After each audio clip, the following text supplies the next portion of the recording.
లోనే వెళ్ళాలి, రాష్ట్ర విభజనే కారణం అయితే పార్టీ మారటానికి.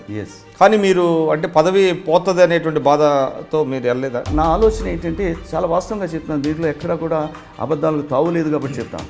I know pretty well Congress is going to lose it's battle. కనీసం నలుగురు కూడా గెలవరనేటువంటిది ఆ రోజుకి నాకు తెలుసున్నప్పటికీ కూడా ఎన్నికల ముందే నేను పారిపోయి వేరే పార్టీలకు అవకాశవాదిగా వెళ్ళిపోతే ప్రజలు గౌరవించరు నన్ను అనేటువంటి ఒకే ఒక కారణం చేత నేను అక్కడే ఉండి ఆ ఎన్నికల సమయం అంతా కూడా చీఫ్ స్పోక్స్ పర్సన్గా మరి నా స్టేట్మెంట్స్ కానీ ఇవి కానీ కూడా ప్రతిరోజు ప్రెస్ కాన్ఫరెన్స్లో చెప్పడం జరిగింది. రాజశేఖర రెడ్డి గారికి అత్యంత సన్నిహితులు. ఎప్పుడైతే రాజశేఖర రెడ్డి గారు చనిపోయిన తర్వాత అనేక మంది జగన్మోహన్ రెడ్డి గారు సీఎం కావాలని ఆ రోజు సంతకాల ఉద్యమం కూడా కొంతమంది చేశారు. అందులో మీరు కూడా ఉన్నారా? అందరూ ఉన్నాం, కౌన్సిల్ నుంచి మాలో అందరూ చేశాం. కానీ ఎందుకు కాంగ్రెస్ ఆ రోజు డెవలప్ అయిందండి? కొంచెం లౌక్యం లేనటువంటి వ్యక్తి జగన్మోహన్ రెడ్డి గారు.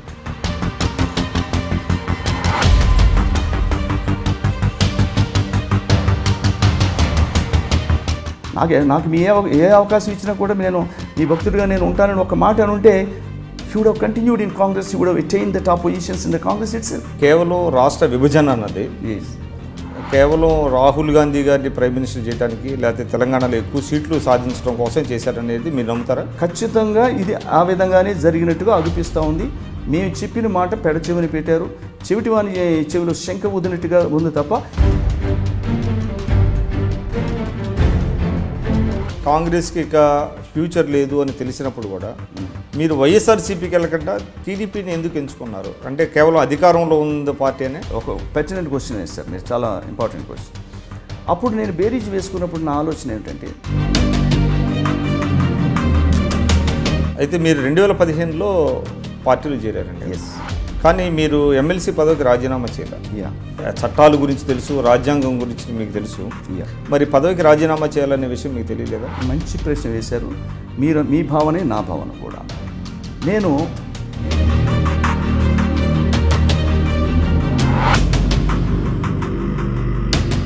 రమణ దీక్షితులు గారు కొన్ని ఆరోపణలు చేసిన తర్వాత ఆరోపణలో నిజాలని వెలికి తీసే ప్రక్రియ చేపట్టకుండా ఆయనని తొలగించడానికి 65 ఏళ్లతో రిటైర్మెంట్ అనేటువంటి ఒక నిబంధనని ఇప్పుడు తీసుకురావడంలో ఔచిత్యం ఏంటి?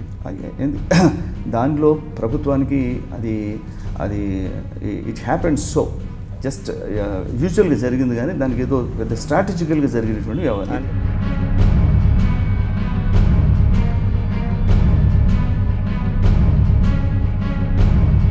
ఒకవైపు బలంగా వైఎస్ఆర్సీపీ ఉంది, ఇంకోవైపు జనసేన బయటికి వెళ్ళిపోయింది, బీజేపీ బయటికి వెళ్ళిపోయింది. ఇటువంటి నేపథ్యంలో గెలుపు మీద తెలుగుదేశం పార్టీ అంచనాలు, ఇదే మోడీ గారు, ఇదే పవన్ కళ్యాణ్ గారు లేకుండా స్థానిక సంస్థల ఎన్నికలు జరిగినాయి. దీని ముందు మీరు ఒకసారి గుర్తు చేసుకోండి.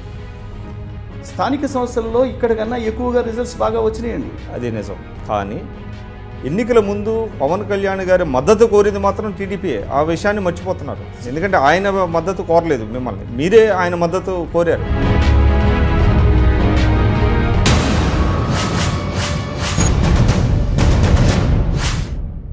ప్రముఖ రాజకీయ నాయకులు 3.5 దశాబ్దాల సుదీర్ఘ అనుభవంలో 2 పర్యాయాలు ఎమ్మెల్సీగా, విప్పుగా, ప్రభుత్వ చీఫ్ విప్పుగా, ప్రస్తుతం తెలుగుదేశం పార్టీలో చేరి టీటీడీ బోర్డు మెంబర్గా ఉన్నటువంటి శ్రీ రుద్రరాజు పద్మరాజు గారితో ఈరోజు ఇంటర్వ్యూ. ఆయన రాష్ట్ర స్థాయిలో, జాతీయ స్థాయిలో విభిన్న భూమికలు పోషించినటువంటి నేపథ్యంలో తన అనుభవాలను ఈరోజు ఐడ్రీమ్తో పంచుకున్నారు.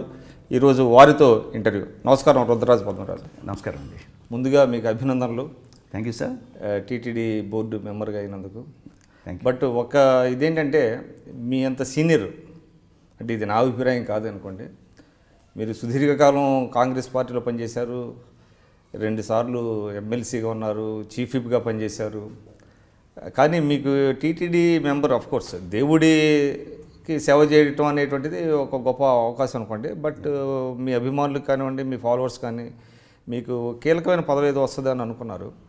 కానీ టీటీడీ మెంబర్ రావటం వల్ల మీకు ఏమన్నా అసంతృప్తి ఉందా? ఒక విషయం అండి, మీరు చెప్పిన రీతిగా అనేక మంది నాకు అభిమానులు కావచ్చు, లేకపోతే నాకు అత్యంత సన్నిహిత మిత్రులు కావచ్చు, ఈ మాట అన్నప్పుడు నేను ఒకటే సమాధానం చెప్పాను. నేను 2 సార్లు ఎమ్మెల్సీ చేసినా, లేకపోతే విప్గా చీఫ్ విప్గా సేవలు చేసినప్పటికీ కూడా ఆ కలియుగ దైవమైనటువంటి ఆ వెంకటేశ్వర స్వామి అనుగ్రహం లేనిది అవకాశం రాదని ప్రగాఢంగా విశ్వసించేటువంటి వ్యక్తిగా ఈ మాటను నేను అన్నిటికన్నా ఇది చాలా గొప్పగా నేను అనుకుంటాను. చంద్రబాబు నాయుడు గారు నా మీద ఉన్నటువంటి అపారమైనటువంటి అంటే నేను అనేది ఏంటంటే, అంటే జనరల్గా కూడా మీకు పదవి వచ్చినప్పుడు మీ ఈస్ట్ గోదావరి జిల్లా ఎడిషన్స్లో కొన్ని పత్రికల్లో రాయటం కానివ్వండి, చదవటం కానివ్వండి, ఇప్పుడు టీటీడీ మెంబర్ అనేటువంటిది చాలా గొప్ప అవకాశం ఏ విధంగా చూసినప్పటికీ. కానీ మీకున్నటువంటి అర్హతలో, ఎందుకంటే మీరు కాంగ్రెస్ పార్టీలో స్పోక్స్ పర్సన్గా పనిచేశారు, చీఫ్ స్పోక్స్ పర్సన్గా ఉన్నారు, జాతీయ నాయకులతో తిరిగేవాళ్ళు మీరు. నాకు తెలిసి మీరు ట్రాన్స్లేషన్స్ కూడా చేసేవాళ్ళు. రాజీవ్ గాంధీ గారు కానివ్వండి, కొంతమంది కేంద్ర మంత్రులు వచ్చినప్పుడు కానివ్వండి, మేము మీడియాలో ఉన్నప్పుడు మేము చూసేవాళ్ళం. అంటే నేను అనేది given the background, your background, మిమ్మల్ని వేరే విధంగా ఉపయోగించకుండా టీటీడీ మెంబర్గా వేయటం అనేటువంటిది దానివల్ల కొంచెం అక్కడ వచ్చింది. అందువల్ల అంతే తప్ప టీటీడీ మెంబర్ ఏదో చిన్న స్థాయి పదవనే లేకపోతే అన్ని వేరే విధంగా కాదు. But given the background, given the credentials, మీకున్నటువంటి అర్హతలు కానివ్వండి, గత అనుభవం కానివ్వండి, ఇవన్నీ దృష్టిలో పెట్టుకున్నప్పుడు ఈ పదవి అనేటువంటి దాని మీద మీకు అంత తగినది కాదేమో అనేటువంటి భావన కొంతమంది భావించవచ్చు. కానీ నేను ఇదివరలో గవర్నమెంట్ చీఫ్ విప్గా క్యాబినెట్ ర్యాంకులో ఉన్నప్పటికీ మరి నాకున్నటువంటి అపారమైనటువంటి పార్టీలో ఉన్నటువంటి అనుభవం కానీ, రాష్ట్ర స్థాయిలో కానీ, జాతీయ స్థాయిలో కానీ, జాతీయ నాయకులతో నాకు ఉన్నటువంటి సత్సంబంధాలు కానీ, ఇవన్నింటినీ దృష్టిలో పెట్టుకుని క్యాబినెట్ ర్యాంక్ ఉన్నటువంటి వ్యక్తిగా మీకు ఇది చాలా చిన్నదేమో అనేటువంటిది వ్యక్తం చేయడం వాస్తవం. నా సన్నిహితులు చెప్పారు, మీరు చెప్పింది వాస్తవమే. కానీ కొన్ని ప్రత్యేక పరిస్థితుల్లో ముఖ్యమంత్రి గారు మరి నాకు ఇదివరలో కూడా శాసనమండలిలో అవకాశం వస్తుంది, ఇవ్వాలనేటువంటి భావన వ్యక్తం చేసినప్పటికీ కూడా మధ్యలో కొన్ని వచ్చినటువంటి సంఘటనల వల్ల, కొంతమంది ఆబ్లిగేషన్స్ వల్ల అది కొంచెం జాప్యం జరిగిన మాట వాస్తవం అని మాత్రం నేను అనుకుంటా ఉన్నాను. నాకున్నటువంటి సమాచారం. అంటే మిమ్మల్ని, అంటే మీ క్యాండిడేచర్ని ఎమ్మెల్సీకి కన్సిడర్ చేశారా చంద్రబాబు గారు? ఆయన ఉద్దేశం ఖచ్చితంగా పద్మరాజు చట్టసభల్లో ఉండాలి, అతను క్యాబినెట్ ర్యాంకులో ఉండాలనేటువంటి భావన వ్యక్తీకరించారు అనేటువంటిది ఆయనకు అత్యంత సన్నిహితంగా ఉన్నటువంటి మంత్రులు కూడా చెప్పడం జరిగింది. ఓకే. అంటే మిమ్మల్ని పిలిచి ఏం చెప్పలేదా? ఆయన ఎప్పుడు ఎవరికి చెప్పరండి. నాకు తెలుస్తున్నంత వరకు పిలిచి నీకు ఇది ఇస్తాను అది ఇస్తాను అని చెప్పి ఇచ్చిన తర్వాత కూడా మిమ్మల్ని పిలిచి మీ సేవలను వేరే రకంగా ఉపయోగించుకుంటామని కానీ అంటే అట్లాగే నాకు ఈ అవకాశం ఇచ్చిన తర్వాత మర్నాడే వారిని కలవడం జరిగింది. తదుపరి తిరుపతిలో జరిగినటువంటి సభలో కలవడం జరిగింది. తదుపరి మా బోర్డు మీటింగు, మిగిలిన వ్యవహారాల్లో మేము ఉన్నాం. ఖచ్చితంగా రేపు నెక్స్ట్ వీక్లోని రేపు ఎలాగ మనకు మహానాడుకి ఈ కార్యక్రమాలు ఉన్నాయి. మాకు రేపు రాజమండ్రిలో మాకు మినీ మహానాడు జరుగుతుంది. ఇవన్నీ చూసుకున్న తర్వాత సమయం ఆయనకు ఉన్నప్పుడు ఖచ్చితంగా ఆయనతో కొంచెం సమయం తీసుకుని మాట్లాడాలని అనుకుంటా ఉన్నాను. అంటే మీకు అంటే మరింత ఎలివేషన్ కావాలనేది మీరు అనుకుంటున్నారా? ఖచ్చితంగా నేను బిజీగా ఉండి పార్టీని బలోపేతం చేయటంలో కానీ, నాకున్నటువంటి ఆ అనుభవాన్ని రంగరించి ఖచ్చితంగా లీడర్ని ఎలివేట్ చేయటంలో కానీ, లీడర్ని ప్రొటెక్ట్ చేయటంలో కానీ, పార్టీని డిఫెండ్ చేయటంలో కానీ నాకున్నటువంటి అనుభవం ఒక చీఫ్ స్పోక్స్ పర్సన్గా కాంగ్రెస్ పార్టీలో నేను సేవలందించేటువంటి వ్యక్తిని. అలాగే మరి రాహుల్ గాంధీ గారి టీంలో దేశంలో ఉన్నటువంటి 50 మందిలో నేను వస్తానండి. అంటే ఆ వివరాలు నేను తర్వాత నేను మాట్లాడతాను. అంటే నేననేది ఏంటంటే, కాంగ్రెస్ పార్టీలో పదవులకి కన్సిడరేషన్స్ సులభంగా ఉంటాయా? దాంతో పోలిస్తే టీడీపీలో చాలా కష్టంగా ఉంటుందా? ఇప్పుడు ఒక జాతీయ పార్టీ కాబట్టి కాంగ్రెస్లో దాని యొక్క స్టైల్ ఆఫ్ ఫంక్షనింగ్ డిఫరెంట్గా ఉంటుంది. ఓకే. ఇది ప్రాంతీయ పార్టీగా ఇక్కడ ఉన్నటువంటి పరిస్థితులు వేరుగా ఉంటాయి. ఇక్కడంటే సోషల్ ఇంజనీరింగ్ ఎక్కువగా చేయాల్సి వస్తూ ఉంటుంది. అంటే విభిన్న సామాజిక వర్గాలని అందరినీ కూడా ఆచితూచి వేయాల్సినటువంటి బాధ్యత ఉంటుంది. అంటే ఓటు బ్యాంక్ అంటారు. ఓటు బ్యాంకు రాజకీయాలు కూడా న్యాచురల్గా మరి అన్నీ కూడా ఎలక్షన్స్కి వెళ్ళేటప్పుడు ఏ వర్గాన్ని ఎక్కడ పెట్టుకుంటే మనకి కాస్త బాగుంటుంది అనేటువంటిది ఖచ్చితంగా అన్నీ కూడా మనసులో పెట్టుకుని చేస్తారు. అంటే ఖచ్చితంగా ఏదో రూలు రైము లేకపోయినా ఖచ్చితంగా లీడర్ అనేటువంటి వ్యక్తి అవన్నీ కూడా మనసులో ఇవన్నీ ఆలోచన చేసి ఈ సోషల్ ఇంజనీరింగ్ అనేటువంటిది చేస్తారనేటువంటిది మన అందరికీ తెలుసున్నటువంటి విషయం. కానీ జాతీయ పార్టీలో ఒక ఎఫిషియన్సీ అనేటువంటి క్రైటీరియా అనేటువంటి ప్రాధాన్యత ఇస్తూ మిగిలినటువంటి బడుగు బలహీన వర్గాల్లో కానీ వీరందరినీ కూడా సముచితమైనటువంటి గౌరవం ఇవ్వడానికి కూడా జాతీయ స్థాయిలో ఉన్నటువంటి వాళ్ళకి అవకాశం ఉంటుంది. సో ఆ విధంగా కాస్త కొంచెం జాప్యం జరిగిందేమో తప్ప చంద్రబాబు నాయుడు గారు నన్ను అపారమైన గౌరవం ఇచ్చారు. 3 సంవత్సరాల నుంచి ఉన్నప్పటికీ కూడా మరి నాకు ఇవ్వాలని అనుకున్నప్పటికీ కొన్ని సమీకరణలో కొంత జాప్యం జరిగిన మాట వాస్తవమే. నేను కూడా బాధపడిన మాట కూడా వాస్తవమే. అది నేను ఎప్పుడూ ఎక్స్ప్రెస్ చేయలేదు, కానీ ఆయన దృష్టికి తీసుకెళ్తూ ఉండేవాడిని. అంటే ఏంటి మిమ్మల్ని అంటే నాకు తెలిసి మీరు 2015లో అనుకోండి జాయిన్ అయ్యారు. 2015 నుంచి ఇప్పుడు 2018లో ఉన్నాం. అంటే దాదాపుగా 3 సంవత్సరాల పాటు మీరు స్పోక్స్ పర్సన్గా, మీరు పార్టీ స్పోక్స్ పర్సన్గా చేసినప్పటికీ మీ సేవలు పెద్దగా పార్టీ ఉపయోగించుకున్నట్టు కనపడలా. అంటే ఒక బాధ్యతాయుతమైనటువంటి స్థాయిలో ఉపయోగించుకోలేదనేటువంటిది వాస్తవం. సో మీరు ఎందుకు బాధపడ్డారు? దేనికి బాధపడ్డారు? అంటే నాకు ఒక తెలుగుదేశం పార్టీలోకి వచ్చిన తర్వాత అది ఒక బాధ్యత కలిగినటువంటి ఒక అవకాశం ఇచ్చినట్లయితే మరింతగా ఉత్సాహంగా ముందుకు వెళ్ళడానికి అవకాశం ఉంటుంది. అంటే పార్టీ కూడా నన్ను గౌరవించింది, గుర్తించింది అనేటువంటిది లేకుండా నేను రోజు వెళ్ళి అక్కడ మాట్లాడిన దానికి అంత విలువ ఉండదు అనేటువంటిది మీకు తెలియదు కాదు ఒక సీనియర్ పాత్రికేయుడిగా. ఆ విషయంలో కొంచెం మనస్తాపం చెందాను, కానీ ఎప్పుడూ కూడా నేను వ్యక్తం చేయలేదు అది.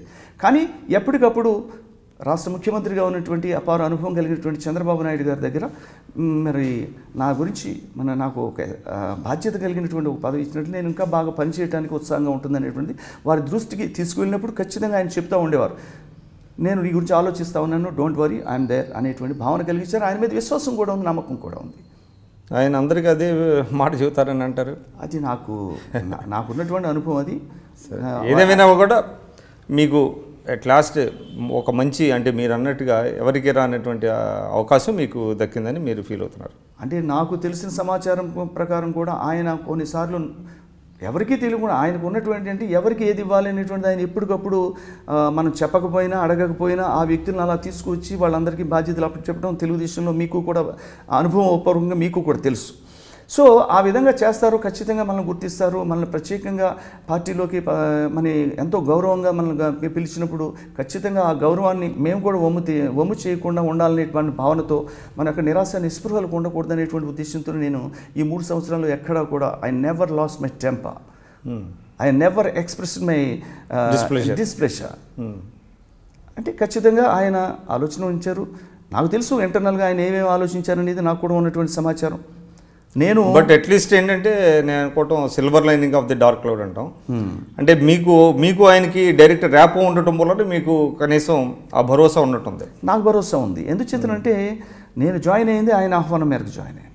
అంటే చంద్రబాబు గారు ఆహ్వానించారా? చంద్రబాబు నాయుడు గారి పద్మరాజు లాంటి వ్యక్తులు మనకు ఉండాలనేటువంటి భావన చేసినప్పుడు అప్పటికే నేను రాహుల్ గాంధీ గారి టీంలో పనిచేయటం, వివిధ రాష్ట్రాలకి ఒక తమిళనాడు కావచ్చు, కర్ణాటక లాస్ట్ ఎలక్షన్స్కి I was incharge for Raichur, అలాగే బాంబే కూడా నేను ఇన్ఛార్జ్గా ఉన్నాను, అండమాన్ నికోబార్ ఐలాండ్స్ కూడా నేను ఇన్ఛార్జ్గా ఉండేవాడిని.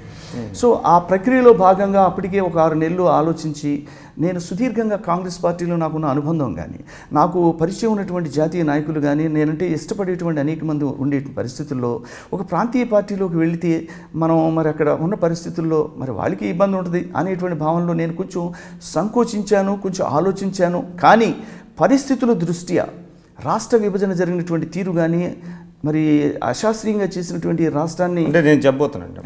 అంటే మీరు కాంగ్రెస్ పార్టీలో సుదీర్ఘకాలం పనిచేశారండి. ఎస్. అంటే ఒక దశలో మీరు ఎం సత్యనారాయణరావు గారితో మీరు పొలిటికల్ సెక్రటరీగా ఉన్నారు. ఎస్. సరే, రాష్ట్ర విభజన తర్వాత సత్యనారాయణరావు గారు తెలంగాణ లీడర్గా కన్సిడర్ అయ్యటం, ఆయన స్లోగా అంటే పొలిటికల్ ఆబ్లివిన్లోకి వెళ్ళిపోయినట్టుగా కనపడుతుంది, అంటే వృద్ధాపరిత్యం. ఎస్. తర్వాత మీరు నాకు తెలిసి రాజశేఖర రెడ్డి గారి మనిషి అని కూడా అనేవాళ్ళు. సో ఆయన మరణం, అదేవిధంగా మీకు సన్నిహితులైనటువంటి వాళ్ళు కొంత పొలిటికల్ ఆబ్లివిన్లోకి వెళ్ళిపోవటం వల్ల మీకు ఒక గాడ్ ఫాదర్ లేరు అనేటువంటి ఫీలింగ్తో కాంగ్రెస్ పార్టీలో మీరు తెలుగుదేశంలోకి వచ్చారా? Absolutely it is wrong. నాకు గాడ్ ఫాదర్ కాదు, అందరూ కూడా నాకు సన్నిహితులే. ఎందుచేతను అంటున్నానంటే రాజశేఖర రెడ్డి గారు నేనంటే చాలా ప్రేమించినటువంటి వ్యక్తి. ఆయన ముఖ్యమంత్రిగా చూడాలని చెప్పి ఆ రోజుల్లోనే రాజీవ్ గాంధీ బ్రతుకున్న రోజుల్లోనే చెన్నారెడ్డి గారు రాష్ట్ర ముఖ్యమంత్రిగా ఉండి దిగిపోయే సమయంలో కూడా అక్కడ ఉన్నటువంటి రాజేష్ పైలట్ లాంటి చాలా లాబింగ్ చేశారా? లాబింగ్ చేయటంలో కూడా నేను ఎంతో చేశాను.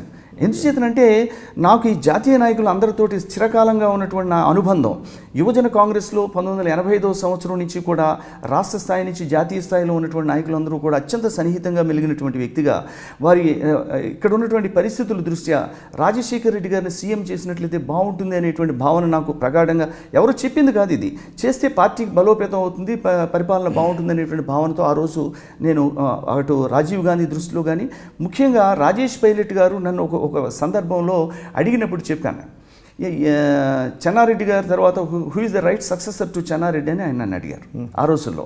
అంటే చెన్నారెడ్డి గారిని తీసేస్తారనేటువంటి ఆ టాక్ వచ్చినప్పుడు చెప్పారు. అది చాలా సీరియస్గా అడిగాడు ఆయన. అప్పుడు నేను చాలా యంగ్ పర్సన్. అప్పుడు రాజేష్ పైలట్ గారు రాజీవ్ గాంధీ గారు చాలా సన్నిహితులు ఆయన రిప్రజెంటేటివ్గా అడిగాడు నన్ను. ఓకే, అడిగేటప్పటికి ఆయన మాట్లాడిన తీరు కానీ ఆ సందర్భం చూసిన తర్వాత ఆ సీరియస్నెస్కి నా వయసుకి చాలా ఇది ఉంది అక్కడ. సో ఇమీడియట్గా నేను ఒక క్షణం ఆగి, sir can I say frankly sir, yes I'm asking you because you tell frankly అని. అప్పుడు నేను I narrated about his strengths.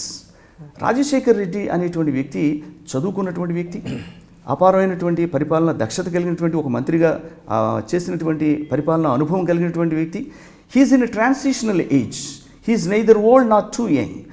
అందువల్ల ఇటు యంగ్స్టర్స్ని అటు మరి సీనియర్స్ని కూడా కలపగలిగినటువంటి మధ్య వయసులో ఉన్నటువంటి వ్యక్తిగా ఆయనైతే బాగుంటుందనేటువంటి తెలియజేస్తూ, అదేవిధంగా he's exposed to all the 3 regions of the state, అటు రాయలసీమ కానీ తెలంగాణ కానీ ఆంధ్రప్రదేశ్ కానీ మరి ఈ 3 రీజియన్స్కి ఎక్స్పోజర్ బాగా ఉండి అట్రాక్షన్ ఉన్నటువంటి చెరిస్మాటిక్ ఫిగర్గా ఉన్నటువంటి ఆ వ్యక్తి అయితే బాగుంటుంది అటు పార్టీకి ఇటు ప్రభుత్వానికి అనేటువంటిది నేను వ్యక్తం చేస్తున్నట్టు. He was very much convinced. Immediately he inform to Rajivji. కానీ అప్పుడు ఉన్నటువంటి పరిస్థితులు చూస్తే ఆయన ముఠాల తగాదాలతో ఉండేది. అది అప్పటికి ఆయన ఎమ్మెల్యేగా లేరు, పార్లమెంట్కి వెళ్ళారు 89లో, మీకు గుర్తున్నట్లయితే. సో ఎంపీని తీసుకువెళ్ళి అక్కడ పెట్టడం ఎందుకు అవసరం లేదనేటువంటి ఉద్దేశంతో తదుపరి తీసుకున్నటువంటి నిర్ణయం. అప్పటికి అంత యాక్సెప్టెన్స్ ఒక నాయకుడి పట్ల ఉండేది కాదు. హైకమాండ్ ఉండేది తప్ప. కరెక్టే, మీరు చెప్పింది వాస్తవమే. అప్పటికే రాజశేఖర్ రెడ్డి గారు, భాస్కర్ రెడ్డి గారు, జనార్దన్ రెడ్డి అంటే 3 గ్రూప్స్ ఉండే. ఈ 3 గ్రూప్స్ కూడా సయోధ్య రావాలంటే తదుపరి వచ్చింది కానీ అప్పటికి లేదు. అంటే ఏకాభిప్రాయ సాధన అనేటువంటిది ఉండేది కాదు. సో అంటే నేను అనేది ఏంటంటే, మీరు కాంగ్రెస్లో అంత అనుబంధం ఉన్నది మీకు. 2014 నాటికి రాష్ట్ర విభజన జరిగింది. ఆ సమయంలో రాష్ట్ర కాంగ్రెస్లో ఉండేవాళ్ళు చాలామంది దాన్ని అడ్డుకోవాలని చూశారు, సాధ్యపడలేదు. కొంతమంది అప్పటికప్పుడే పార్టీలు విడిచిపెట్టి తెలుగుదేశంలో సర్దుకున్నారు, వైఎస్ఆర్కి వెళ్ళారు. కొంతమంది కిరణ్ కుమార్ రెడ్డి గారు పెట్టిన కొత్త పార్టీలోకి వెళ్ళారు. But you stayed in Congress party. కానీ 2015లో తెలుగుదేశంలోకి, అంటే ఆ సమయంలో మీరు వెళ్ళకుండా 2014లోనే వెళ్ళాలి, రాష్ట్ర విభజనే కారణం అయితే పార్టీ మారటానికి. కానీ మీరు అంటే పదవి పోతుంది అనేటువంటి బాధతో మీరు వెళ్ళలేదా? I was at the fag end of that time. 2014 ఎన్నికల సమయానికి నేను ప్రభుత్వ చీఫ్ విప్గా ఉన్నాను, అలాగే chief spokes person of Congress party కూడా ఉన్నానండి. నేను అనుకున్నది ఏంటంటే, నా ఆలోచన ఏంటంటే, చాలా వాస్తవంగా చెప్తున్నాను, దీంట్లో ఎక్కడా కూడా అబద్ధాలకు తావులేదు కాబట్టి చెప్తాను. I know pretty well Congress is going to lose it's battle. కనీసం 4 కూడా గెలవరనేటువంటిది ఆ రోజుకి నాకు తెలుసున్నప్పటికీ కూడా పార్టీ ఇచ్చినటువంటి అవకాశం, ఇటు చీఫ్ స్పోక్స్ పర్సన్గా కానీ చీఫ్ విప్గా ఉన్నటువంటి నేను ఈ ఎన్నికల ముందే నేను పారిపోయి వేరే పార్టీలకు అవకాశవాదిగా వెళ్ళిపోతే ప్రజలు గౌరవించరు నన్ను అనేటువంటి ఒకే ఒక కారణం చేత నేను అక్కడే ఉండి ఆ ఎన్నికల సమయం అంతా కూడా చీఫ్ స్పోక్స్ పర్సన్గా మరి నా స్టేట్మెంట్స్ కానీ ఇవి కానీ కూడా ప్రతిరోజు ప్రెస్ కాన్ఫరెన్స్లో చెప్పడం జరిగింది. ఆ రోజునే చెప్పాను నేను మోడీ గారి మీద నాకున్నటువంటి అభిప్రాయాన్ని ఆ రోజునే చెప్పాను. ఈయన మోడీ కాదు మోళీ అనేటువంటిది ఆ రోజునే నేను ఒక ప్రెస్ కాన్ఫరెన్స్లో కూడా చెప్పాను. అంటే ఆయన యొక్క స్టైల్ ఆఫ్ ఫంక్షనింగ్ కానీ అతని యొక్క వ్యవహారం కానీ అప్పటికే నాకు ఒక అవగాహన కలిగిన వ్యక్తిగా చెప్తాను. అంటే మీరు చాలా ఫోర్ ఫ్రంట్లో ఉండి అటాక్ చేశారా?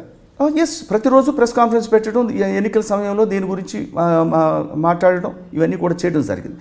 ఎన్నికలు అయిన తర్వాత కాంగ్రెస్ పార్టీ మీకు తెలుసు, మేము అనుకున్నట్టుగానే అప్పుడు కూడా రాష్ట్ర విభజన సమయంలో కూడా కాంగ్రెస్ పార్టీలో ప్రముఖులతో ఉన్నట్టు నాకు అనుబంధం కానీ నాకు ఉన్నటువంటి పొజిషన్ కానీ ఆ రోజుల్లో 7 మెన్ కమిటీ సోనియా గాంధీ గారు వేసి వార్ రూమ్లో డిస్కషన్ పెట్టినప్పుడు చివరి అంతిమ స్థితి అంటే విడిపోవడానికి ముందు ఒక 15-20 రోజుల ముందు మీటింగ్ పెట్టినప్పుడు కూడా దిగ్విజయ్ సింగ్ గారు నన్ను కూడా మంత్రులతో సైతంగా mister Raju you must also attend for the meeting అని చెప్పారు. వెళ్ళాను.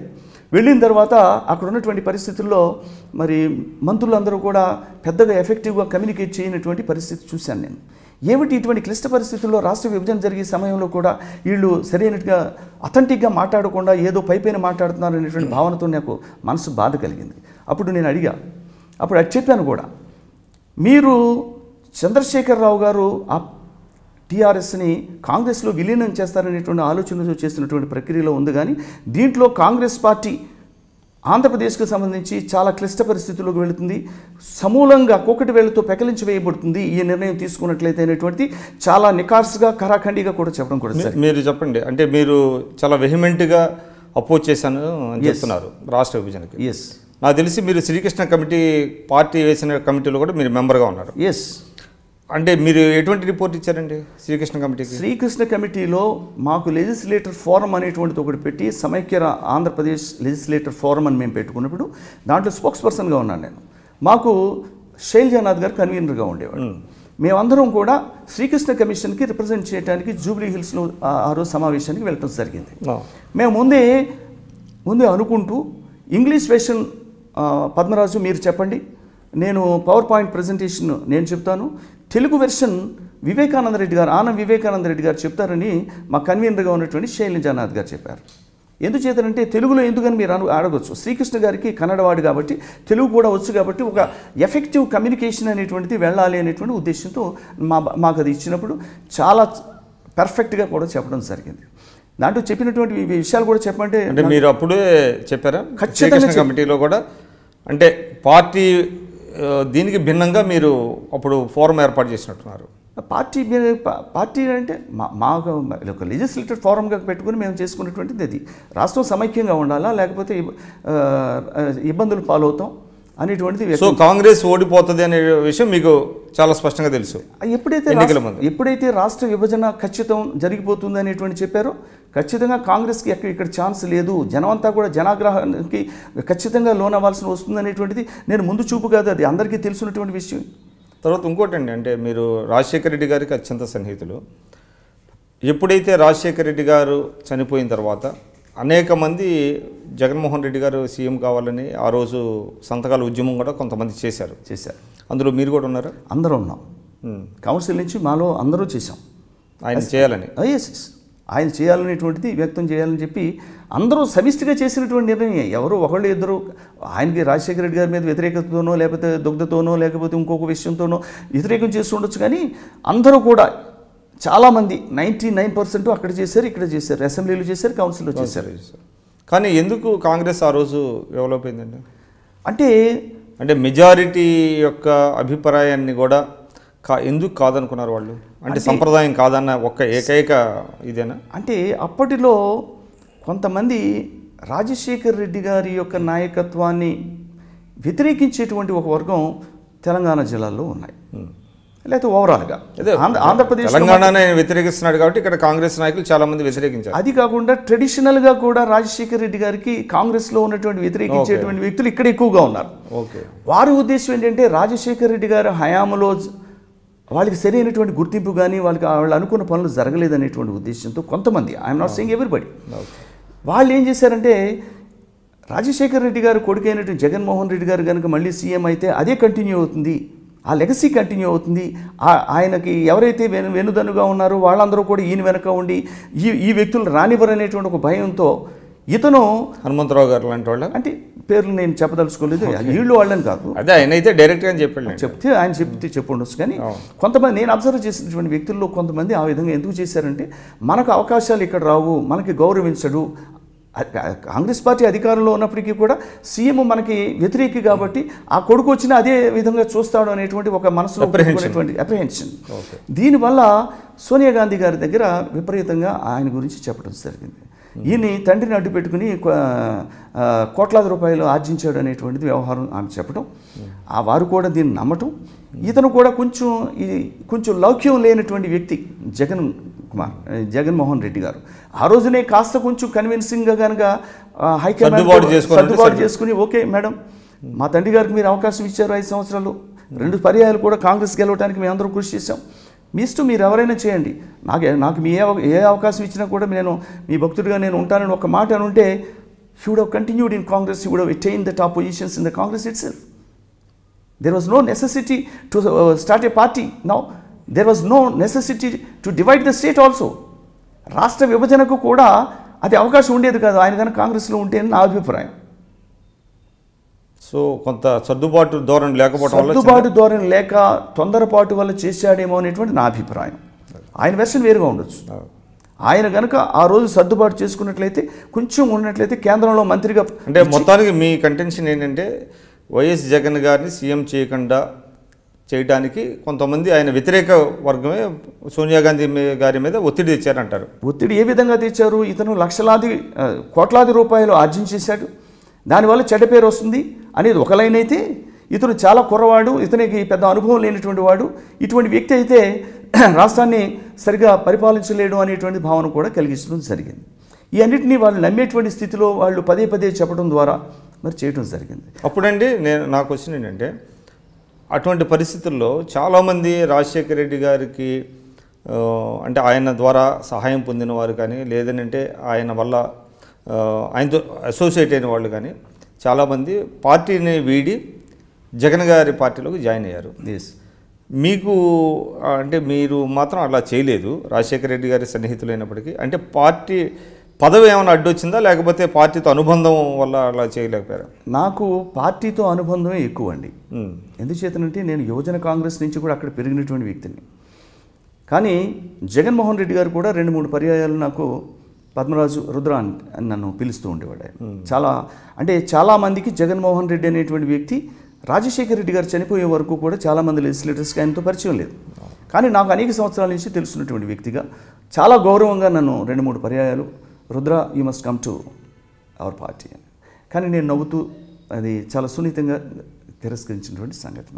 నా ఉద్దేశం అంటే మనం కాంగ్రెస్లో ఇంతకాలం ఉన్నాం కాబట్టి కొత్త పార్టీలు తిరగడం సబబు కాదేమో అనేటువంటి భావన. కానీ ఆయన నాకు చాలా ఎఫెక్షనేట్గానే ఇవ్వడం జరిగింది, ఎక్కడ ఆ విషయంలో తేడా లేదు.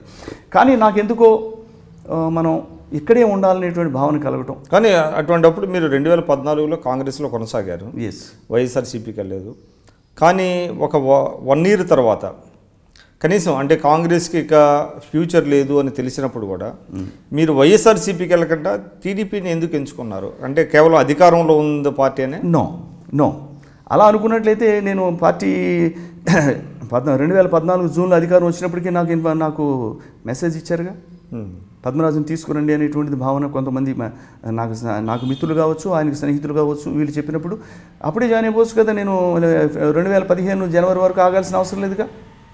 ఆ రోజునే నేను అక్కడ ఉన్నట్లయితే ఇమీడియట్గా ఎమ్మెల్సీ నాకు ఇచ్చి కండిషన్తో నాకు ఇచ్చి ఉండేవారుగా. ఆ స్వార్థంతో ఆయన వెయిట్ చేయాలి, మనం చూద్దాం అసలు ఏమిటి పరిస్థితి, దీని భవిష్యత్తు ఏమిటి, కాంగ్రెస్ మనకు చేసినటువంటి ద్రోహం కానీ, మనం ఇంత కష్టపడి ఇంత పార్టీని ఇంత బలోపేతం చేయడానికి మనం కూడా మూల స్తంభాలుగా ఉన్నటువంటి వ్యక్తిగా మనం ఉన్నప్పుడు కూడా కనీసం మన మాటకి విలువ లేకుండా వాళ్ళు కేంద్రంలో అధికారం కోసమే ఆంధ్రప్రదేశ్ని త్యాగం చేసిన రీతిగా చేసినటువంటిది చాలా బాధించినటువంటిది. నమ్ముతారా మీరు? అంటే బీయింగ్ కాంగ్రెస్ మెన్గా చాలా సంవత్సరాలు ఉన్నారు, అంటే కేవలం రాష్ట్ర విభజన అన్నది కేవలం రాహుల్ గాంధీ గారిని ప్రైమ్ మినిస్టర్ చేయడానికి, లేకపోతే తెలంగాణలో ఎక్కువ సీట్లు సాధించడం కోసం చేశారనేది మీరు నమ్ముతారా? అక్కడ జరిగిన సంఘటన కూడా చెప్తాను. కిరణ్ కుమార్ రెడ్డి గారు సీఎంగా ఉన్నప్పుడు కూడా కిరణ్ కుమార్ రెడ్డి గారిని కూడా అడిగారట. మా ముందు మేము అందరం కూర్చున్నప్పుడు, ఢిల్లీలో కూర్చున్నప్పుడు కూడా తెలంగాణ వాళ్ళు 16 సీట్లు ఇస్తామని చెప్తా ఉన్నారు, 17 సీట్లకి మీరు ఎన్ని సీట్లు ఇస్తారని చెప్తే వీళ్ళు సరైనటువంటి ఆన్సర్ చెప్పలేదు అనేటువంటిది ఎవరో అన్నారు. మేము అప్పుడు అన్నాం, నేనే అన్నాను, మీరు కూడా చెప్పండి 20 సీట్లు ఇస్తామని చెప్పండి. వాళ్ళు 16 సీట్లు ఇస్తారని చెప్పి ఎన్ని సీట్లు ఇచ్చారు ఇక్కడ వచ్చినాయి అంటే, తెలంగాణ ఇచ్చిన తర్వాత 2 సీట్లు వచ్చినాయి కాంగ్రెస్కి. ఖచ్చితంగా ఆ రోజు కనుక రాష్ట్ర విభజన జరగకపోతే అక్కడ కూడా కాంగ్రెస్కి కనీసం 10 సీట్లు గ్యారంటీగా వచ్చి ఉండేది. మీకు తెలుసు, నాకు తెలుసు. అంటే కాంగ్రెస్లో ఉన్నటువంటి నాయకులు అంత బలమైన నాయకులు ఉన్నారు, అవగాహన ఉన్నటువంటి నాయకులు ఉన్నారు, వాళ్ళందరూ ఉన్నారు. దురదృష్టవశాత్తు ఏంటంటే ఒక రాజీవ్ గాంధీని ప్రధాని చేయడానికి తెలంగాణ ఇచ్చేసినట్లయితే మొత్తం అంతా కూడా మన పక్కకు వచ్చేస్తుంది, లేకపోతే జగన్మోహన్ రెడ్డి గారు మనం మేనేజ్ చేసి ఆయన గెలుస్తాడు అనేటువంటిది అప్పటికీ కొన్ని సూచనలు ఉన్నాయనేటువంటిది వాళ్ళకి సూచయిగా కొంతమంది చెప్పినటువంటి రీతిలో ఆయన్ని కూడా మనం తర్వాత ఎవరొకరు మేనేజ్ చేసి తెచ్చేసుకుంటే ఇదివరలో ఉన్నటువంటి 33 సీట్లతో మనం 2004-09లో మనకి సపోర్ట్ ఉంది. కానీ ఇప్పుడు ఇంకా ఎక్కువ వస్తాయని ఇటు జగన్ అలాగే ఇటు జగన్ అంటే కేవలం పొలిటికల్ క్యాలిక్యులేషన్స్ మీదనే రాష్ట్ర విభజన జరిగిందంటారా? ఖచ్చితంగా ఇది ఆ విధంగానే జరిగినట్టుగా అగుపిస్తూ ఉంది. మేము చెప్పిన మాట పెడచెవిని పెట్టారు, చెవిటివాని చెవిలో శంఖ ఊదినట్టుగా ఉంది తప్ప ఎక్కడా కూడా they have not taken into consideration our views, our suggestions, our advises. That's why they face the consequences. So అటువంటి పరిస్థితుల్లో మీరు 1 year కొనసాగారు కదా, అయినప్పటికీ కూడా అది జరిగింది 2014 ఎలక్షన్స్కి ముందు జరిగినటువంటి సంఘటన. తర్వాత నేను 6 నెలలు పైసలకు నేను అక్కడే ఉండటం జరిగింది. చీఫ్ స్పోక్స్ పర్సన్గా ఉన్నా కూడా ఏమీ చేయలేనటువంటి పరిస్థితి, ప్రజలందరూ కూడా ఏహ్యభావంతో చూసేటువంటి పరిస్థితి. కాంగ్రెస్లో అపారమైనటువంటి అనుభవం కలిగిన మమ్మల్ని కూడా మా మీద గౌరవంతో చూస్తున్నారు, కానీ కాంగ్రెస్ అంటే గౌరవం లేకుండా పోయింది. 175 సీట్లలో 2 సీట్లలోనే డిపాజిట్ వచ్చిందంటే కాంగ్రెస్ పరిస్థితి ఈ రాష్ట్రంలో. అసలు ఆంధ్రప్రదేశ్ అంటే కాంగ్రెస్కి బెస్ట్. అదేనండి. అంటే నేను ఇంకోటి చెప్తున్నా, ఇప్పుడు ఎన్నికల ముందు తెలుగుదేశం పార్టీ అస్పష్ట విధానాన్ని అవలంబించింది రాష్ట్ర విభజనలో. ఓకే, అంటే అటు తెలంగాణ ముఖ్యము, మాకు ఆంధ్ర ముఖ్యం అని చెప్పి ఎక్కడా కూడా సమైక్యాంధ్ర అనేటువంటి మాట మాట్లాడేది. బట్ వేరేజ్ జగన్ గారేమో సమైక్యాంధ్రాన్ని ఆయన ఎన్నికల్లోకి వెళ్ళాడు. అంటే నేను అడిగేది ఏంటంటే, మీరు రాజశేఖర రెడ్డి గారి సన్నిహితులు, అదేవిధంగా వైఎస్ఆర్సీపీ వారేమో సమైక్యాంధ్ర అన్నారు, అంటే మీరు కోరినట్టుగానే. తెలుగుదేశం ఏమో ఎటు చెప్పలేదు, అయినప్పటికీ అధికారంలోకి వచ్చారు వాళ్ళు. నేను అనేది, మీరు టీడీపీని ఎందుకు చూజ్ చేసుకున్నారు ఇన్స్టెడ్ ఆఫ్ వైఎస్ఆర్సీపీ? మీకున్నటువంటి ప్రాక్సిమిటీ కానివ్వండి, మీకున్నటువంటి పరిచయాలు కానివ్వండి కాదనుకొని తెలుగుదేశానికి రావడానికి కారణం కేవలం తెలుగుదేశం అధికారంలో ఉందనేనా? ఎస్, ఒక పెర్టినెంట్ క్వశ్చన్ వేస్తారు మీరు, చాలా ఇంపార్టెంట్ క్వశ్చన్. అప్పుడు నేను బేరీజ్ వేసుకున్నప్పుడు నా ఆలోచన ఏమిటంటే, ఒక నూతన రాష్ట్ర ఆవిర్భావం జరిగింది. అపారమైనటువంటి అనుభవం కలిగినటువంటి ఒక నాయకుడికి అవకాశం కల్పించారు ఈ ప్రజలందరూ కూడా. సో ఇటువంటి పరిస్థితులలో మనం కాస్త ఆయన ఆహ్వానం మేరకు గౌరవంగా పిలిచినందుకు మనం అక్కడికి వెళ్ళి ఉడతాభక్తిగా మనం కూడా కాస్త కాంట్రిబ్యూట్ చేయాలనేటువంటి ఆలోచన తప్ప, ఇమీడియట్గా వచ్చిన వెంటనే నాకు ఇది ఇవ్వండి అది ఇవ్వండి అని నేను ఎక్కడ కండిషన్స్ కూడా పెట్టలేదు. దయచేసి ఆ రోజు జాయిన్ అయినప్పుడు కూడా నేను ఎక్కడా కూడా నోటితో మీరు నేను వస్తున్నాను కదా, నాకు ఎమ్మెల్సీ ఇవ్వండి, లేకపోతే చైర్మన్ ఇవ్వండి, ఇంకోటి ఇవ్వండి నేను ఎప్పుడూ అడగలేదు. ఆయన ఖచ్చితంగా చంద్రబాబు నాయుడు గారికి నా మీద అభిమానం ఉంది, నా గురించి పూర్తిగా తెలుసున్నటువంటి వ్యక్తిగా. నేను 30 సంవత్సరాల నుంచి ఆయన చాలా తెలుసున్నటువంటి వ్యక్తిని. ఆయన కాంగ్రెస్లో ఉన్నప్పుడు కూడా, ఆయన టెక్నికల్ ఎడ్యుకేషన్ మినిస్టర్ ఉన్నప్పుడు కూడా అప్పుడే నాకు పీజీ అయింది, అప్పుడే కలవడం కూడా జరిగింది.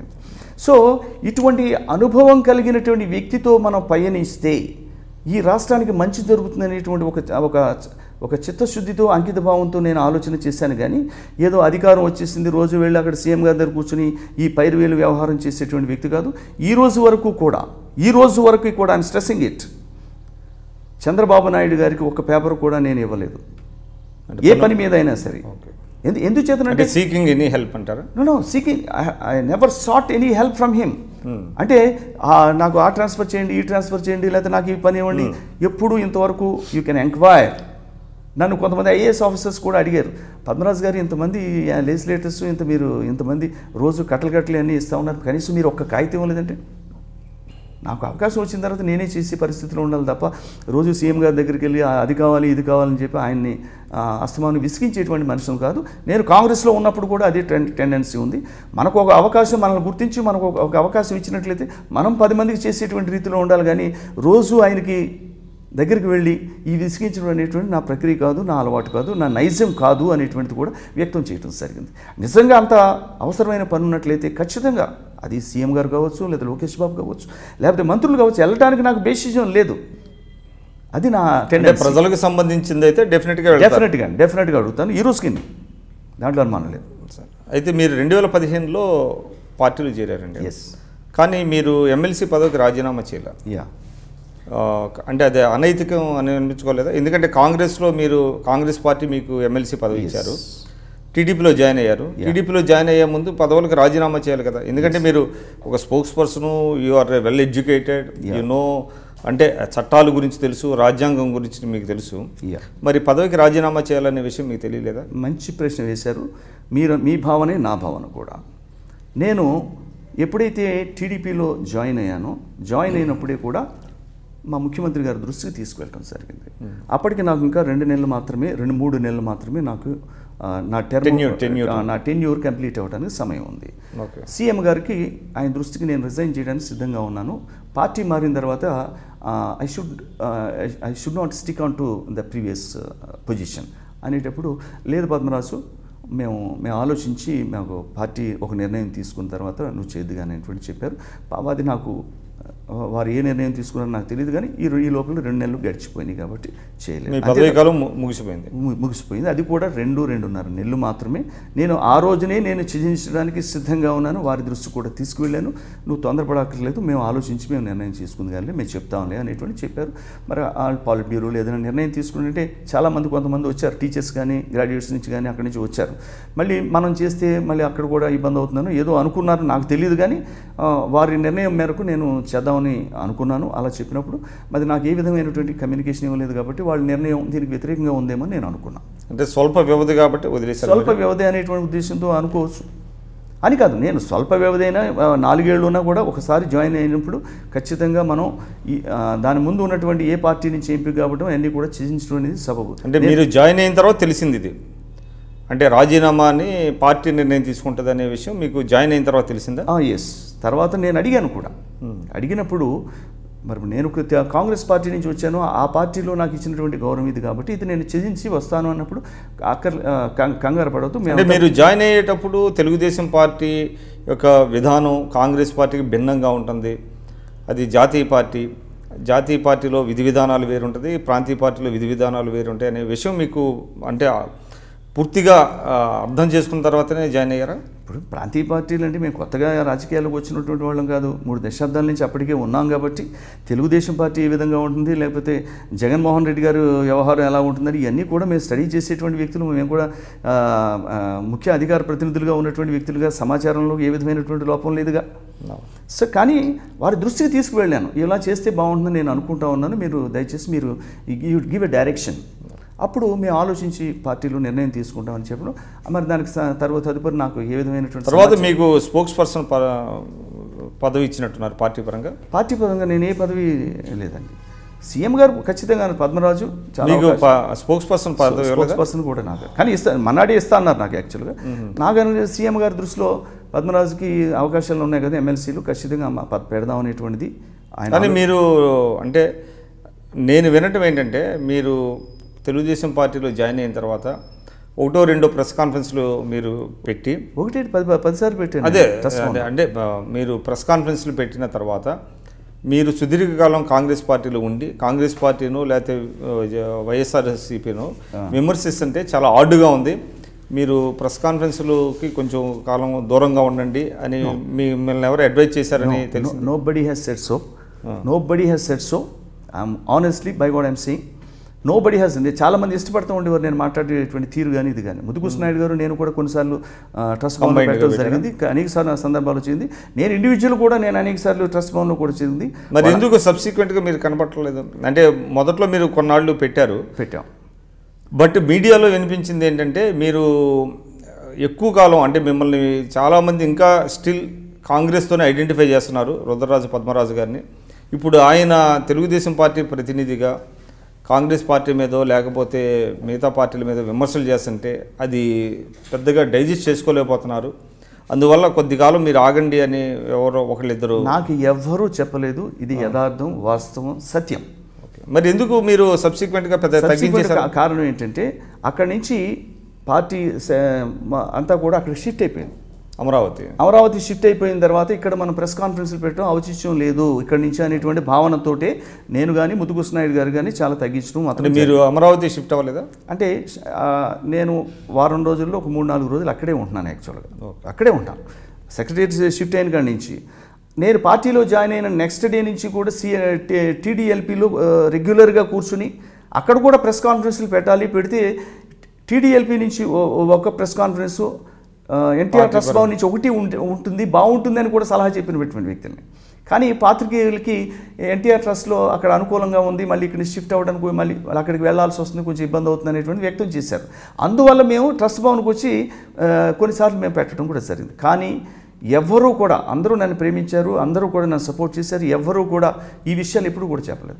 నన్ను కొంతమంది నేను డిస్కషన్స్లో పార్టిసిపేట్ చేసినప్పుడు నేను పేర్లు చెప్పను కానీ చాలా ప్రముఖులైనటువంటి వ్యక్తులు టీవీ డిస్కషన్స్లో పద్మరాజు గారు మీరు అసలు 30 ఏళ్ళ నుంచి ఉన్న తెలుగుదేశం వాళ్ళకన్నా మీరు చాలా ఎక్కువగా డిఫెండ్ చేస్తున్నారు అనేటువంటి విషయం చేశారు. మనం when you're in Rome you have to be Roman, అంతే తప్ప కాంగ్రెస్లో నేనుండి తెలుగుదేశాన్ని పొగిడినా, తెలుగుదేశంలో ఉండి కాంగ్రెస్ను పొగిడినా, లేకపోతే వేరే పార్టీలు పొగిడితే దానికి ఔచిత్యమే లేదు, దానికి అర్థమే లేదని చెప్పి చెప్పడం జరిగింది. నేను ఎక్కడ ఉన్నా కూడా చిత్తశుద్ధితో అంకిత భావంతో పనిచేసేటువంటి వ్యక్తులం కానీ ఒక చోట మేత మేసి ఒక చోట పాలిచ్చేటువంటి వ్యక్తులం కాదు అనేటువంటి అందరికీ తెలుసు. నా యొక్క వ్యక్తిత్వం కానీ, నిజాయితీ కానీ, నాకు ఉన్నటువంటి క్రెడిబిలిటీ కానీ, క్రెడెన్షియల్స్ కానీ అందరికీ తెలుసున్నటువంటి విషయం. ఇప్పుడు కాసేపు టీటీడీ వ్యవహారాలు వద్దామండి. అంటే ఇప్పుడు హాట్ టాపిక్గా మారింది. అంటే మీరు పదవి స్వీకరించిన తర్వాత సమస్యలు మీకు స్వాగతం చెప్తున్నాయి టీటీడీకి సంబంధించి. ముందేమో చైర్మన్ గారి నియామకం పెద్ద వివాదం అయింది, పుట్ట సుధాకర్ యాదవ్ గారిది. తర్వాత ఆమె పాయికరావుపేట ఎమ్మెల్యే అనిత గారి నియామకం కొంత వివాదం అయింది. సరే, అనిత గారి విషయంలో కొంత వెనక్కి తగ్గినట్టుంది ప్రభుత్వం. సుధాకర్ గారి విషయంలో వెనక్కి తగ్గలేదు, ఆయన్ని కంటిన్యూ చేశారు. సో ఇప్పుడు ఈ టీటీడీలో రమణ దీక్షితులు ఎవరైతే ఉన్నారో ప్రధాన అర్చకులు కొన్ని ప్రధానమైనటువంటి ఆరోపణలు చేస్తున్నారు ప్రభుత్వం మీద. సో ఆ ఆరోపణల్లో చాలా తీవ్రంగా ఉన్నాయి. అవి భక్తుల్లో మనోభావాలను కూడా కొంత ఇబ్బంది పెట్టేవిగా ఉన్నాయి. సో దీని అంతటి కారణం ఏంటంటారు? అంటే దీని వెనక ఏమైనా రాజకీయ కారణాలు ఉన్నాయా? ఖచ్చితంగా ఎవరో దీన్ని వెనక నుండి నడిపించున్నట్టుగా కనిపిస్తూ ఉందండి. అదృశ్య శక్తి లేకపోతే కొన్ని రాజకీయ ప్రత్యక్ష శక్తేనా? కొన్ని రాజకీయ శక్తులు అదృశ్యంగా చేస్తున్నట్టుగా ఉంది. కానీ ఎంత అదృశ్యంగా చేసినా కూడా విజిబుల్గానే ఉంటుంది. ఎంత మనం దయాలను దాపరించడం కష్టం అండి ఇక్కడ. ఎందుచేతనంటే నాకు ఎందుకో అనుమానం ఏంటంటే, అసలు రమణ దీక్షితులు గారు ఒక ప్రధాన అర్చకుడు. ఈయనొక్కనే కాదని ప్రధాన అర్చకుడు. ఈ విధంగా నలుగురు ప్రధాన అర్చకులు ఉంటారు అక్కడ. 4 మిరాసీ కుటుంబాలకు సంబంధించినటువంటి వ్యక్తులు ప్రధాన అర్చకులుగా 4 ఫ్యామిలీ నుంచి అనేకమైనటువంటి కార్యక్రమాలు దేవునికి. మిరాసీ వ్యవస్థ రద్దయిపోయిందండి. మిరాసీ వ్యవస్థ రద్దయిపోయింది. 1996లో మిరాసీ వ్యవస్థ రద్దయిపోయినప్పుడు ఈ మిరాసీకి కుటుంబాలకు సంబంధించినటువంటి వ్యక్తులు స్వామివారి కైంకర్యాలకు చేయడానికి దూరంగా ఉన్నారు. అసలు వాళ్ళు రాలేదు. మరలా 98లో అప్పుడు దగ్గరకు వచ్చి తదుపరి వీరిని ప్రధాన అర్చకులుగా కూడా మరి నియమించిన తరువాత దగ్గరకు వచ్చారు తప్ప మధ్యలో ఈ 96, 97, 98 9 జూన్ 1998లోనే ఈయన ప్రధాన అర్చకుడిగా నియమించబడినట్టున్నారు. ఈయనతో పాటు ఇంకో 3 కూడా నియమించబడ్డారు ఆ 4 దానికి సంబంధించి. దీంట్లో ముఖ్యంగా చూసినట్లయితే పైడిపల్లి, పెద్దింటి, గోళ్ళపల్లి, అదే ఈ విధంగా 4 కుటుంబాల నుంచి ఆ మిరాసీదారుల యొక్క సంతతి, వారి యొక్క సంతతి అనువంశికంగా వచ్చేటువంటి వ్యవహారంలో వారికి ప్రాధాన్యత ఇవ్వడం కూడా జరిగింది. ఇక ఈ మధ్యకాలంలో చూసినట్లయితే మేము బోర్డు ఫస్ట్ మీటింగ్కి ముందు రోజునే ప్రెస్ కాన్ఫరెన్స్ పెట్టడం జరిగింది. దాంట్లో అనేకమైనటువంటి అభియోగాలు చేసినటువంటి ఒక సుదీర్ఘ అనుభవం కలిగినటువంటి రమణ దీక్షితులు గారు చదువుకున్నటువంటి వ్యక్తి. హీజ్ MSc PhD చదువుకున్నటువంటి వ్యక్తి. 20 సంవత్సరాలు తను అత్యున్నతమైనటువంటి స్థాయిలో ఉంటూ నిర్వహించినటువంటి వ్యక్తి. ఎప్పుడూ కూడా మరి దాన్ని ఏ విధంగా సాల్వ్ ఎక్కడైనా ఆ కైంకర్యాల విషయంలో కావచ్చు, లేకపోతే నిర్వహణ విషయంలో కావచ్చు, ఎక్కడైనా అవకతవకలు జరిగినట్లయితే ఖచ్చితంగా బోర్డు దృష్టికి తీసుకురావాలి, ఈఓ గారి దృష్టికి తీసుకురావాలి, లేకపోతే కన్సర్న్ మంత్రి దృష్టికి తీసుకురావాలి, లేకపోతే సీఎం గారి దృష్టికి తీసుకువెళ్ళి స్వామి కలియుగ వైకుంఠుడైన కలియుగ దైవమైనటువంటి వెంకటేశ్వర స్వామిని మనం వీలైనంత వరకు ప్రచారం చేయాలి. ఆ ప్రతిష్టను నిలబెట్టడానికి మనం ప్రతిక్షణం కూడా పరితపించి. కానీ ఆయన ఎవరికి చెప్పినా కూడా ప్రభుత్వంలోని వారు వినకపోవటం వల్లనే నేను బయటకు వచ్చి ఆరోపణలు చేస్తున్నాను అనేది వారి వాదన. అది మరి ఆయన ఎంత వాస్తవం అని నేను చెప్పలేను. కానీ ఖచ్చితంగా ఒకళ్ళు వినకపోయినా ఒకళ్ళైనా వింటారు కదండి. బోర్డు ఎస్పెషల్ అండి. అంటే రమణ దీక్షితులు గారు బయటికి రావటం ఇవన్నీ చూసినప్పుడు, అంటే నిన్న మొన్నటి వరకు బీజేపీ తెలుగుదేశం 2 కలిసి ఉన్నాయి. మంత్రివర్గంలో వాళ్ళు 2 మంత్రులు ఉన్నారు. నన్ అదర్ దాన్ బీజేపీ ఆయనే దేవాదాయ శాఖ మంత్రిగా ఉన్నారు, మాణిక్యాలరావు గారు. సో అప్పుడేం వివాదాలు ఏమి రాలేదు. కేవలం తెలుగుదేశం ఎన్డీఏ నుంచి బయటకు వచ్చిన తర్వాతనే ఈ రకమైనటువంటి వివాదాలు మొదలైనవి. తర్వాత మొన్న ఈ ప్రత్యేక హోదాకు సంబంధించి కూడా కొంతమంది తెలుగుదేశం కార్యకర్తలు ఆయన అమిత్ షా గారి వాహనం మీద అలిపిరిలో అటాక్ చేశారు. సో ఇవన్నీ చూస్తున్నప్పుడు ఏంటి అసలు అంటే టీటీడీ తిరుమలని వేదికగా చేసుకునే రాజకీయాలు చేస్తున్నారు అనేటువంటిది ఏమన్నా అంటే ఇక్కడ చూస్తూ ఉంటే కొంచెం లోతుగా ఆలోచన చేసినట్లయితే ఖచ్చితంగా బీజేపీ ఏదో ఒక పగడ్బందీ ఒక ఒక పగడ్బందీ అయినటువంటి ఆలోచన చేస్తున్నట్టుగా అనిపిస్తూ ఉంది. అసలు 1984 సంవత్సరంలో 2 సీట్లకే పరిమితమైనటువంటి ఆ పార్టీ తదుపరి ఏ విధంగా ఎందువల్ల అలా పెరిగింది అని చూసినట్లయితే అయోధ్య ఇష్యూ అనేటువంటిది చాలా ప్రముఖంగా కనిపిస్తుంది. సౌత్లో చూసినట్లయితే ఏ రాష్ట్రంలోనూ కూడా పటిష్టంగా లేదు, ఒక్క కర్ణాటకలో తప్ప మిగిలిన రాష్ట్రాల్లో వాళ్ళకి ఏ విధమైనటువంటి బలం లేదనేటువంటిది నిర్వివాదాంశం. ఇక్కడ కూడా శ్రీ వెంకటేశ్వర స్వామిని అనేటువంటి ఈ రమణ దీక్షితులు గారు లాంటి వాళ్ళని కానీ లేకపోతే ఆర్కియాలజీ డిపార్ట్మెంట్ని అడ్డుపెట్టుకుని ఈ దేవాలయాలన్నీ కూడా వారికి ఫోల్డ్లోకి తీసుకువెళ్ళాలనేటువంటి ఒక ఆలోచన కూడా. అంటే ఆర్కియాలజీ డిపార్ట్మెంట్ ఇటీవల రాసినటువంటి లేఖ వెనుక బీజేపీ వాళ్ళ హస్తం ఉందంటారా? ఉన్నట్టుగా మనకి కనిపిస్తూ ఉంది. ఈ దృష్టాంతాలను ఒకసారి చూసుకున్నట్లయితే ఖచ్చితంగా వెనక నుంచి వాళ్ళు ఆలోచన చేస్తూ ఉన్నారు. ఇక్కడ కూడా అయోధ్యలాగా వెంకటేశ్వర స్వామిని కూడా ఇక్కడ ఏదో ఉపయోగించుకుని వాళ్ళ యొక్క రాజకీయ లబ్ధి కోసం మరి దక్షిణాదిన పీట వేయాలి అనేటువంటి ఆలోచనతో అంటే మీరు అనేది ఏంటంటే అంటే ప్రజల్లో మతపరమైనటువంటి భావన రెచ్చగొట్టి నార్త్లో లాగా అయోధ్య టెంపుల్ విషయంలో వాళ్ళు ఏ విధంగా లబ్ధి పొందారో ఆ విధంగా లబ్ధి పొందాలనేటువంటిది వాళ్ళ ఆలోచన అంటారు. అలా ఆగుపిస్తూ ఉంది. దానికి వీటితో పాటు ఆర్కియాలజీ డిపార్ట్మెంట్ కావచ్చు లేకపోతే ఈ విషయాలతో పాటు సుబ్రహ్మణ్య స్వామి గారు నిన్న రియాక్ట్ అయ్యారు. రమణ దీక్షితులు గారు 65 సంవత్సరాలకి మరి పదవి విరమణ చేయాల్సినటువంటిది కండిషన్స్ అన్నీ ఉన్నప్పటికీ కూడా రూల్స్ అండ్ రెగ్యులేషన్స్ చెప్తున్నప్పటికీ కూడా ఈయనకు ఒత్తాసు పలుకుతూ సుప్రీంకోర్టులో కేసు వేస్తాననేటువంటి చెప్తా ఉన్నాడు. అంటే సుబ్రహ్మణ్య స్వామి గారు అనేక కేసులో మనం చూసాం, అంటే పార్టీతో నిమిత్తం లేకుండా ఆయన పిలిచి వేస్తూ ఉంటారు కదా. వేస్తాం, అవి వేయచ్చు ఇది వేయచ్చు. అంటే ఆయనకి ఇక్కడ పెద్దగా ఇక్కడేమీ దాని సంబంధం ఉన్నటువంటి వ్యవహారం కాదు.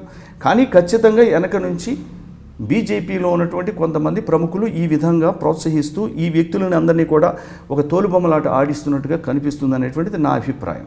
అయితే మీరు చెప్పండి, దీని వెనక బీజేపీ ఉందంటున్నారు అనేటువంటిది అదే ఉంటుందేమో అనేటువంటి ప్రజలు అనుకుంటున్నారు, లేకపోతే మీ పార్టీ వాళ్ళే డైరెక్ట్గా ఇప్పటికే అంటే మీరంటే డైరెక్ట్గా చేయలేకపోతున్నారు టీటీడీ మెంబర్గా ఉండి, బట్ తెలుగుదేశం నాయకులు చాలామంది దీని వెనక బీజేపీ ఉంది అనేటువంటిది అంటున్నారు. అయితే ఒకటి చెప్పండి, రమణ దీక్షితులు గారు కొన్ని ఆరోపణలు చేసిన తర్వాత ఆరోపణలో నిజాలని వెలికి తీసే ప్రక్రియ చేపట్టకుండా ఆయనని తొలగించడానికి 65 ఏళ్లతో రిటైర్మెంట్ అనేటువంటి ఒక నిబంధనని ఇప్పుడు తీసుకురావడంలో ఔచిత్యం ఏంటి? 1952 తర్వాత మీరు 1952లో అక్కడ స్వామివారికి వచ్చినటువంటి ఆభరణాల చిట్టాన్ని అంతని కూడా ఖచ్చితంగా రికార్డ్ చేయడం అప్పటి నుంచి జరిగిందండి. ఇన్వెంటరీ కూడా 1952 ఆన్వర్డ్స్ ఇన్వెంటరీ అంతా కూడా ఖచ్చితంగా దాంట్లో నమోదు చేయడం అనేటువంటిది జరిగింది. అంతకుముందు శ్రీకృష్ణదేవరాయలు ఇచ్చినటువంటి వాటికి కూడా సరైనటువంటి లీవ్ అనేటువంటిది ఒక విధం. ఇక్కడ పింక్ డైమండ్ అనేటువంటి చాలా అత్యంత విలువైనటువంటి పింక్ డైమండ్ విదేశాల్లో అమ్మేస్తూ ఉన్నారు, కోట్లాది రూపాయలకు అనేటువంటి భావన కూడా చేశారు. ఆభరణాలుగా ఎక్కడా కూడా సరైనటువంటి లెక్కపత్తా లేదనేటువంటిది కూడా ఇదే రమణ దీక్షితులు గారు చేసినటువంటి అభియోగాల్లో ఒకటి. ఖచ్చితంగా ఆ రోజుల్లో ఉన్నటువంటి ఈవోగా ఉన్నటువంటి ఎల్వి సుబ్రహ్మణ్యం గారు కావచ్చు, ధర్మారెడ్డి గారు కావచ్చు, విభిన్నాలు, అలాగే బోర్డ్ సెల్లో ఉన్నటువంటి బీజేపీకి సంబంధించినటువంటి భానుప్రకాష్ లాంటి వాళ్ళు కూడా చెప్తున్నారు ఇక్కడ ఏ విధమైనటువంటి అవకతవకలు జరగలేదనేటువంటిది. తిరుపతిలో ఉన్నటువంటి వారందరూ కూడా దీన్ని మద్దతు, 2 కమిటీలు కూడా చెప్పినాయి నాకు తెలిసి, జగన్నాథరావు కమిటీలు కూడా దీన్ని ఖచ్చితంగా ఎక్కడ ఏ విధమైనటువంటి తేడాలు లేవు, ఇక్కడ సఖ్యంగానే సవ్యంగానే జరుగుతున్నాయి అనేటువంటిది వాళ్ళు ఖరాఖండిగా చెప్పినప్పటికీ కూడా మీరు ఈ విధమైనటువంటి వ్యాఖ్యానం చేశారు. అది ఎప్పుడు చేశారు? మీరు 20 సంవత్సరాల నుంచి మీరు అక్కడ అర్చక వృత్తిలో ఉంటూ ప్రధాన అర్చకుడిగా మిగిలిన ముగ్గురితో సమానంగా ఉన్నటువంటి వ్యక్తి అయినప్పటికీ కూడా మీరు పెత్తనం చెలాయిస్తూ ఆ నలుగురిలో మీరు పెత్తనంగా ముఖ్యులుగా మీరే వారికి డ్యూటీలు వేసేటువంటి పరిస్థితుల్లో ఉన్నప్పటికీ కూడా అది వాస్తవంగా అందరూ సమానమే ఇక్కడ. కానీ నలుగురు సమానమైన ఈయన అప్పర్ హ్యాండ్ తీసుకుని ఈయనకున్నటువంటి మరి ఆ డామినేటింగ్ నేచర్ అందరూ సమానలే అక్కడ. కానీ దాన్ని కూడా చూసి చూడనట్టుగానే వదిలేశారు. అంటే కొంతమందికి ఇష్టం ఉండొచ్చు, కొంతమంది ఇది ఉండొచ్చు. కానీ ఈరోజు మీరు అక్కడ ఏయో జరిగిపోయిందని చెప్పి నేను ఎందుకు అంటున్నానంటే శ్రీ వెంకటేశ్వర స్వామి కలియుగ దైవంగా అందరి చేత, తెలుగువారి చేతే కాదు దేశంలో ఉన్నటువంటి అందరి చేత నలుమూల నుంచి వచ్చి ప్రతిరోజు 70 నుంచి 90 వేల మంది అక్కడ ప్రపంచవ్యాప్తంగా వచ్చేటువంటి వ్యక్తులు 70 వేల నుంచి 90 వేల మంది దర్శనం చేసుకునేటువంటి ఆ వెంకటేశ్వర స్వామిని మరి మీరు ఈ విధమైనటువంటి వ్యాఖ్యలు చేస్తే మరి జనంలో ఏ విధమైనటువంటి మెసేజ్ వెళ్తుందో ఒకసారి ఆలోచించుకోండి. నా క్వశ్చన్ ఏంటంటే ఆయన నిర్దిష్టమైనటువంటి ఆరోపణలు కొన్ని చేశారు. దాని మీద ప్రభుత్వం స్పందించకుండా కేవలం వారి మీద అంటే ఆయన్ని రిటైర్మెంట్ 65 సంవత్సరాలకి తగ్గించడం అనేటువంటి నిర్ణయం ఇప్పుడే ఎందుకు తీసుకోవాల్సి వచ్చింది?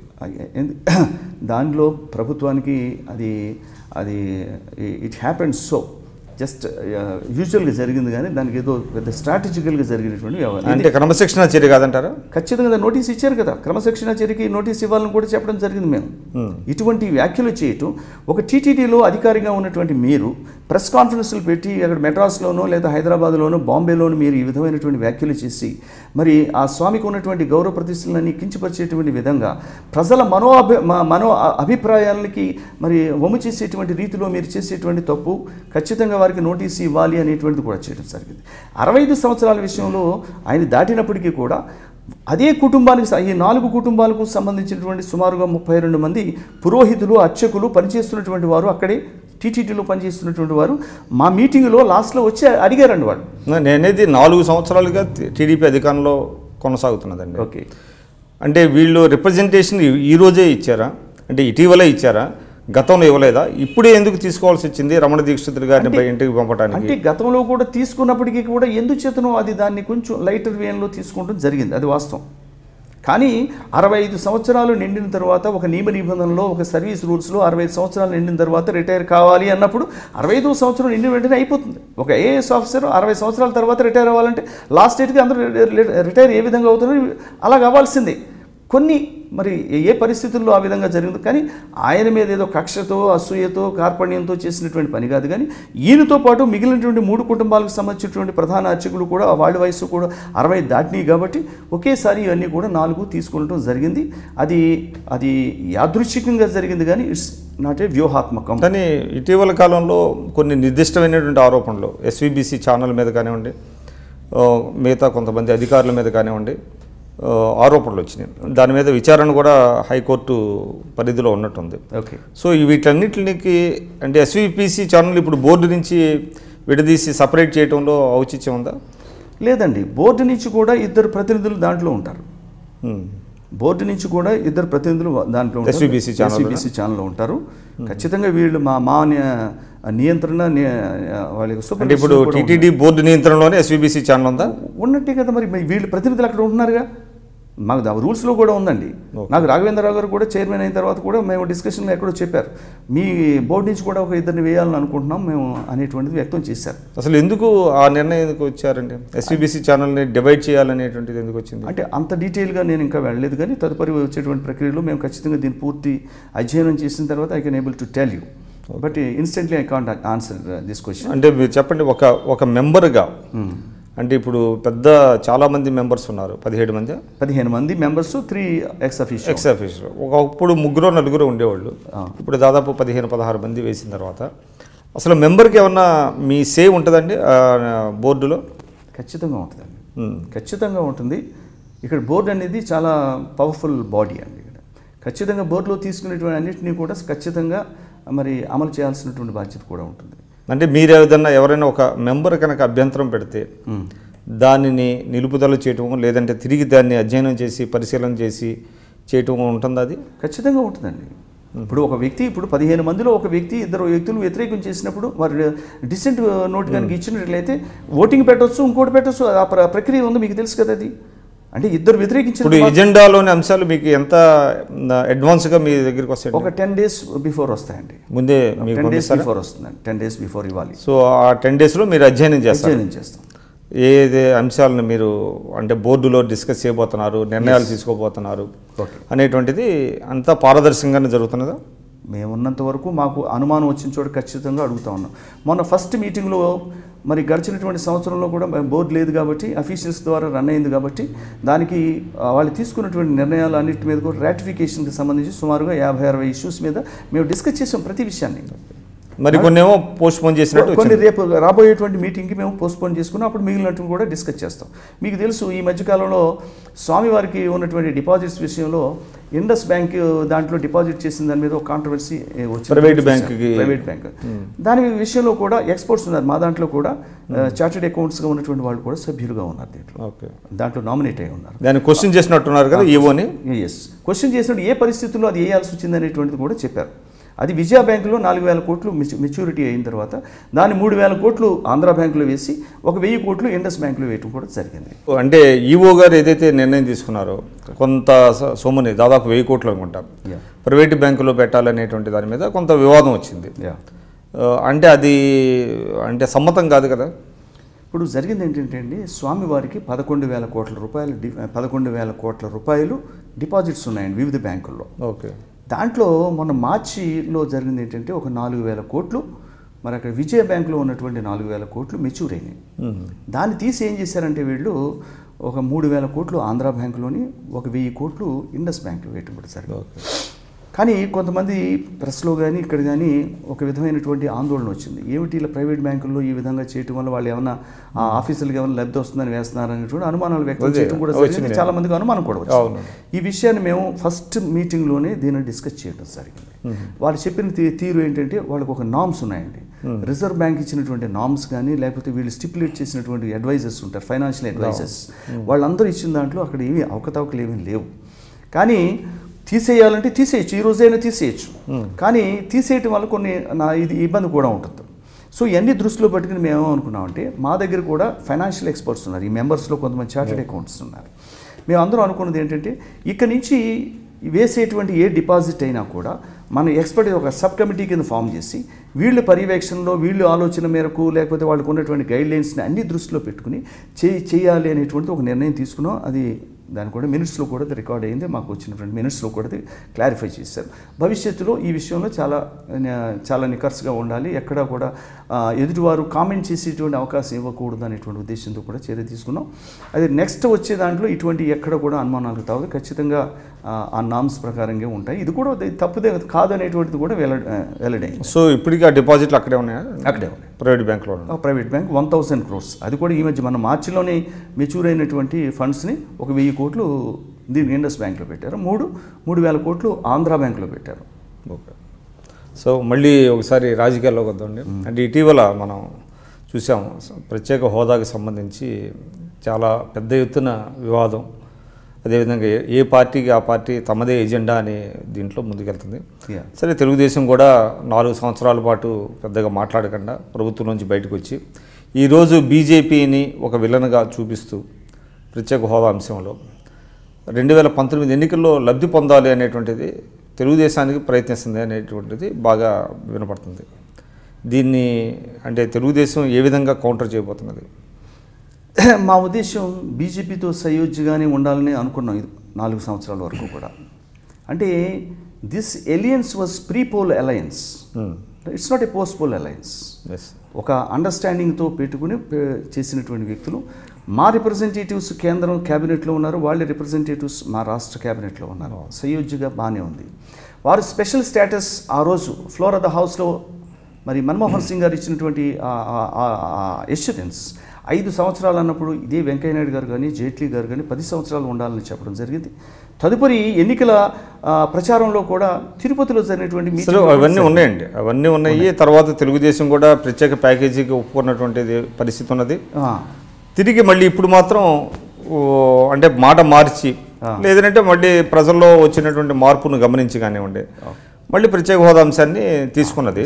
ఎక్సలెంట్ క్వశ్చన్ అండి, ఇది చాలా పెర్టినెంట్ క్వశ్చన్. ఆల్సో నేనేం చెప్తానంటే స్పెషల్ స్టేటస్ అనేటువంటి ఒక ప్రత్యేక పరిస్థితుల్లో ఇది అవకాశం లేదు, దానికి సమానమైనటువంటి స్పెషల్ అసిస్టెన్స్ అనేటువంటి ఇస్తానని చెప్పినప్పుడు ఎంతో మనం రెసిస్ట్ చేసినప్పటికీ కూడా కన్విన్స్ చేసి మమ్మల్ని అందరినీ కూడా చేసినటువంటి పరిస్థితిలో ఎస్ మనం కేంద్రంతో సయోధ్యగా ఉండాలి, లేకపోతే రాష్ట్రం యొక్క అభివృద్ధి కుంటుపడుతుంది, తద్వారా మరి ఇక్కడ ఉన్నటువంటి సంక్షేమ కార్యక్రమాలు ఆగిపోతాయనేటువంటి ఉద్దేశంతో వారు స్పెషల్ కేటగిరీకి వచ్చేటువంటి నిధులన్నీ కూడా ఇంకా ఎక్కువ ఇస్తామనేటువంటి చెప్పినప్పుడు నమ్మి విశ్వాసంతో మేము తీసుకున్నప్పటికీ కూడా 2వ సంవత్సరం గడిచింది, 3వ సంవత్సరం గడిచింది, 4వ సంవత్సరం గడిచింది. కానీ ఆ ఇస్తానటువంటి ఈ వ్యవహారం అంతా కూడా స్పెషల్ అసిస్టెన్స్ అనేది 2016లో మీకు తెలుస్తుంది.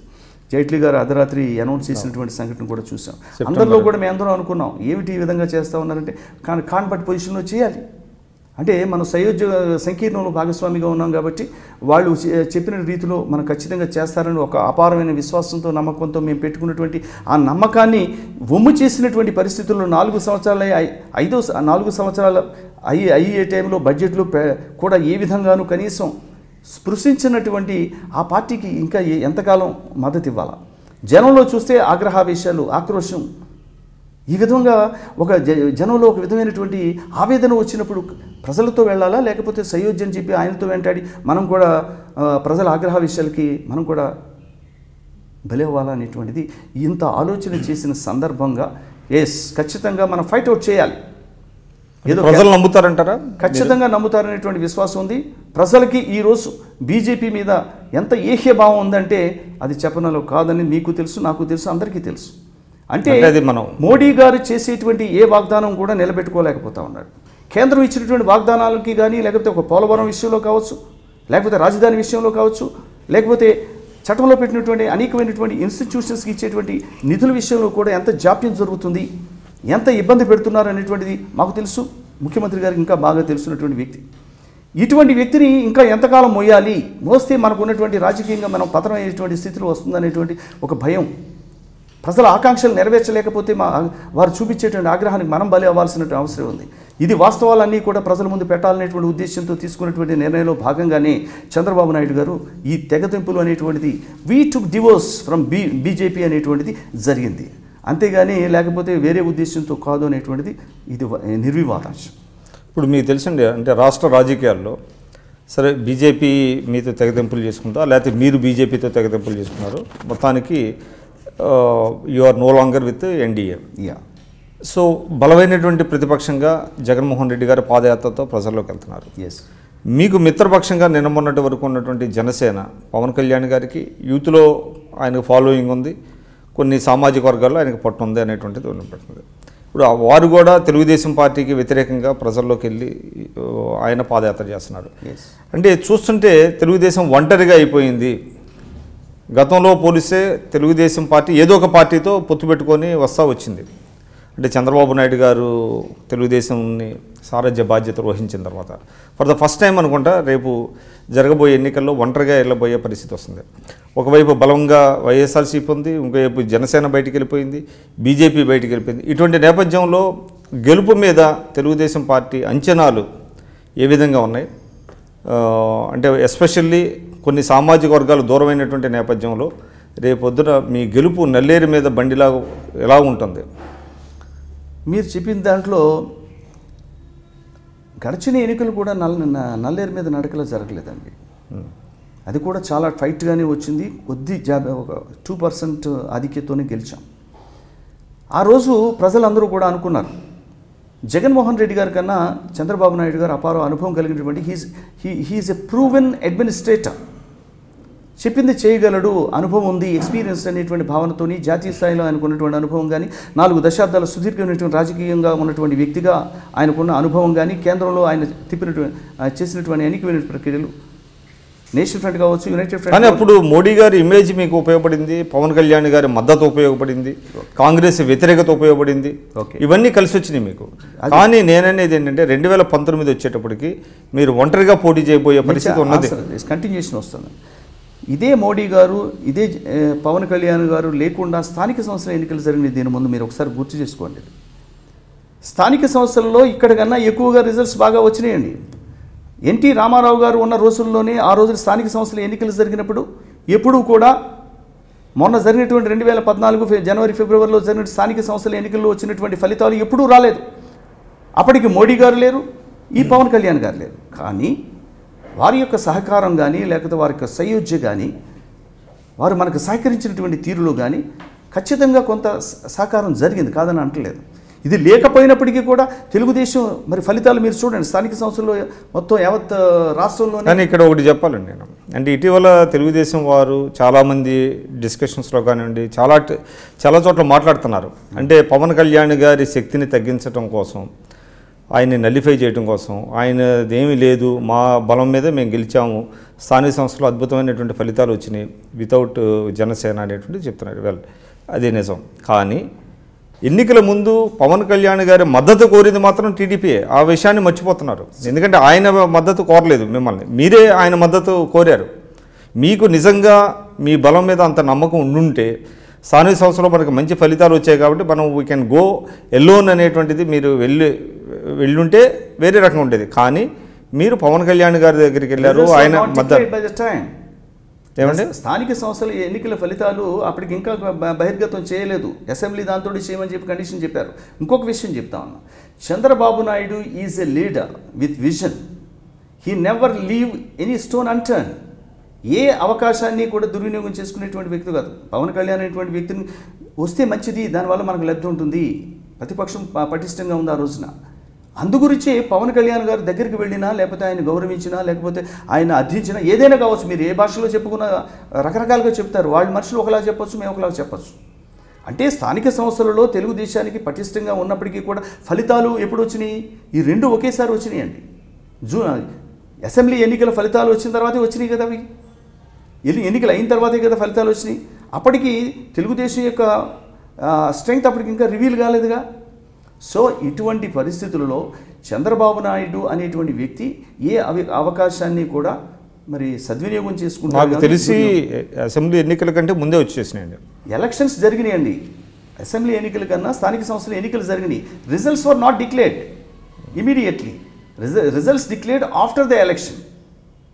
ఎలక్షన్స్ అయిన తర్వాత రిజల్ట్స్ని డిక్లేర్ చేశారు. అంటే కౌంటింగ్ అది కూడా ముందే చేసుంటే తెలిసిపోతుంది కదండి. అప్పటికే వచ్చేస్తుంటే ఈ సంయోజన, అప్పుడు కనుక బలం తెలిసి ఉంటే జనసేన దగ్గరికి వెళ్ళేవాడు కాదంటారా? అంటే అప్పుడు పరిస్థితులు బట్టి అక్కడ మనకు మెజారిటీ ఉన్నప్పుడు ఓకే, సయోధ్య ఆయన కూడా లైక్ మైండెడ్ కాదు. ఏదేమైనప్పటికీ ఇప్పుడున్న పరిస్థితుల్లో నాకు తెలిసి జనసేన మీద పెద్దగా అటాక్ చేయొద్దు అనేటువంటిది మీ పార్టీ నుంచి ఏమన్నా మీకు మీ బోటి నాయకులకి ఇప్పుడు ఏమన్నా డైరెక్షన్ ఏమైనా వచ్చిందా? మాకు డైరెక్షన్ లేదు, కానీ ఇప్పుడు జనసేన తెలుగుదేశం నుంచి దూరం అవ్వటం అనేటువంటిది ఒక ప్రక్రియ అయితే, బీజేపీ మా నుంచి దూరం అవడం వల్ల ఒక ప్రక్రియ అయితే, ఏ సామాజిక వర్గాలు అయితే ఆ రోజు జగన్మోహన్ రెడ్డి గారికి సపోర్ట్ చేసినాయో, ఏ సామాజిక వర్గాలు బీజేపీతో మేము సయోధ్యతో ఉండటం వల్ల మాకు చేయలేదో, ఇప్పుడు మార్పులు జరిగినాయి, పోలరైజేషన్ జరుగుతుందని ఖచ్చితంగా.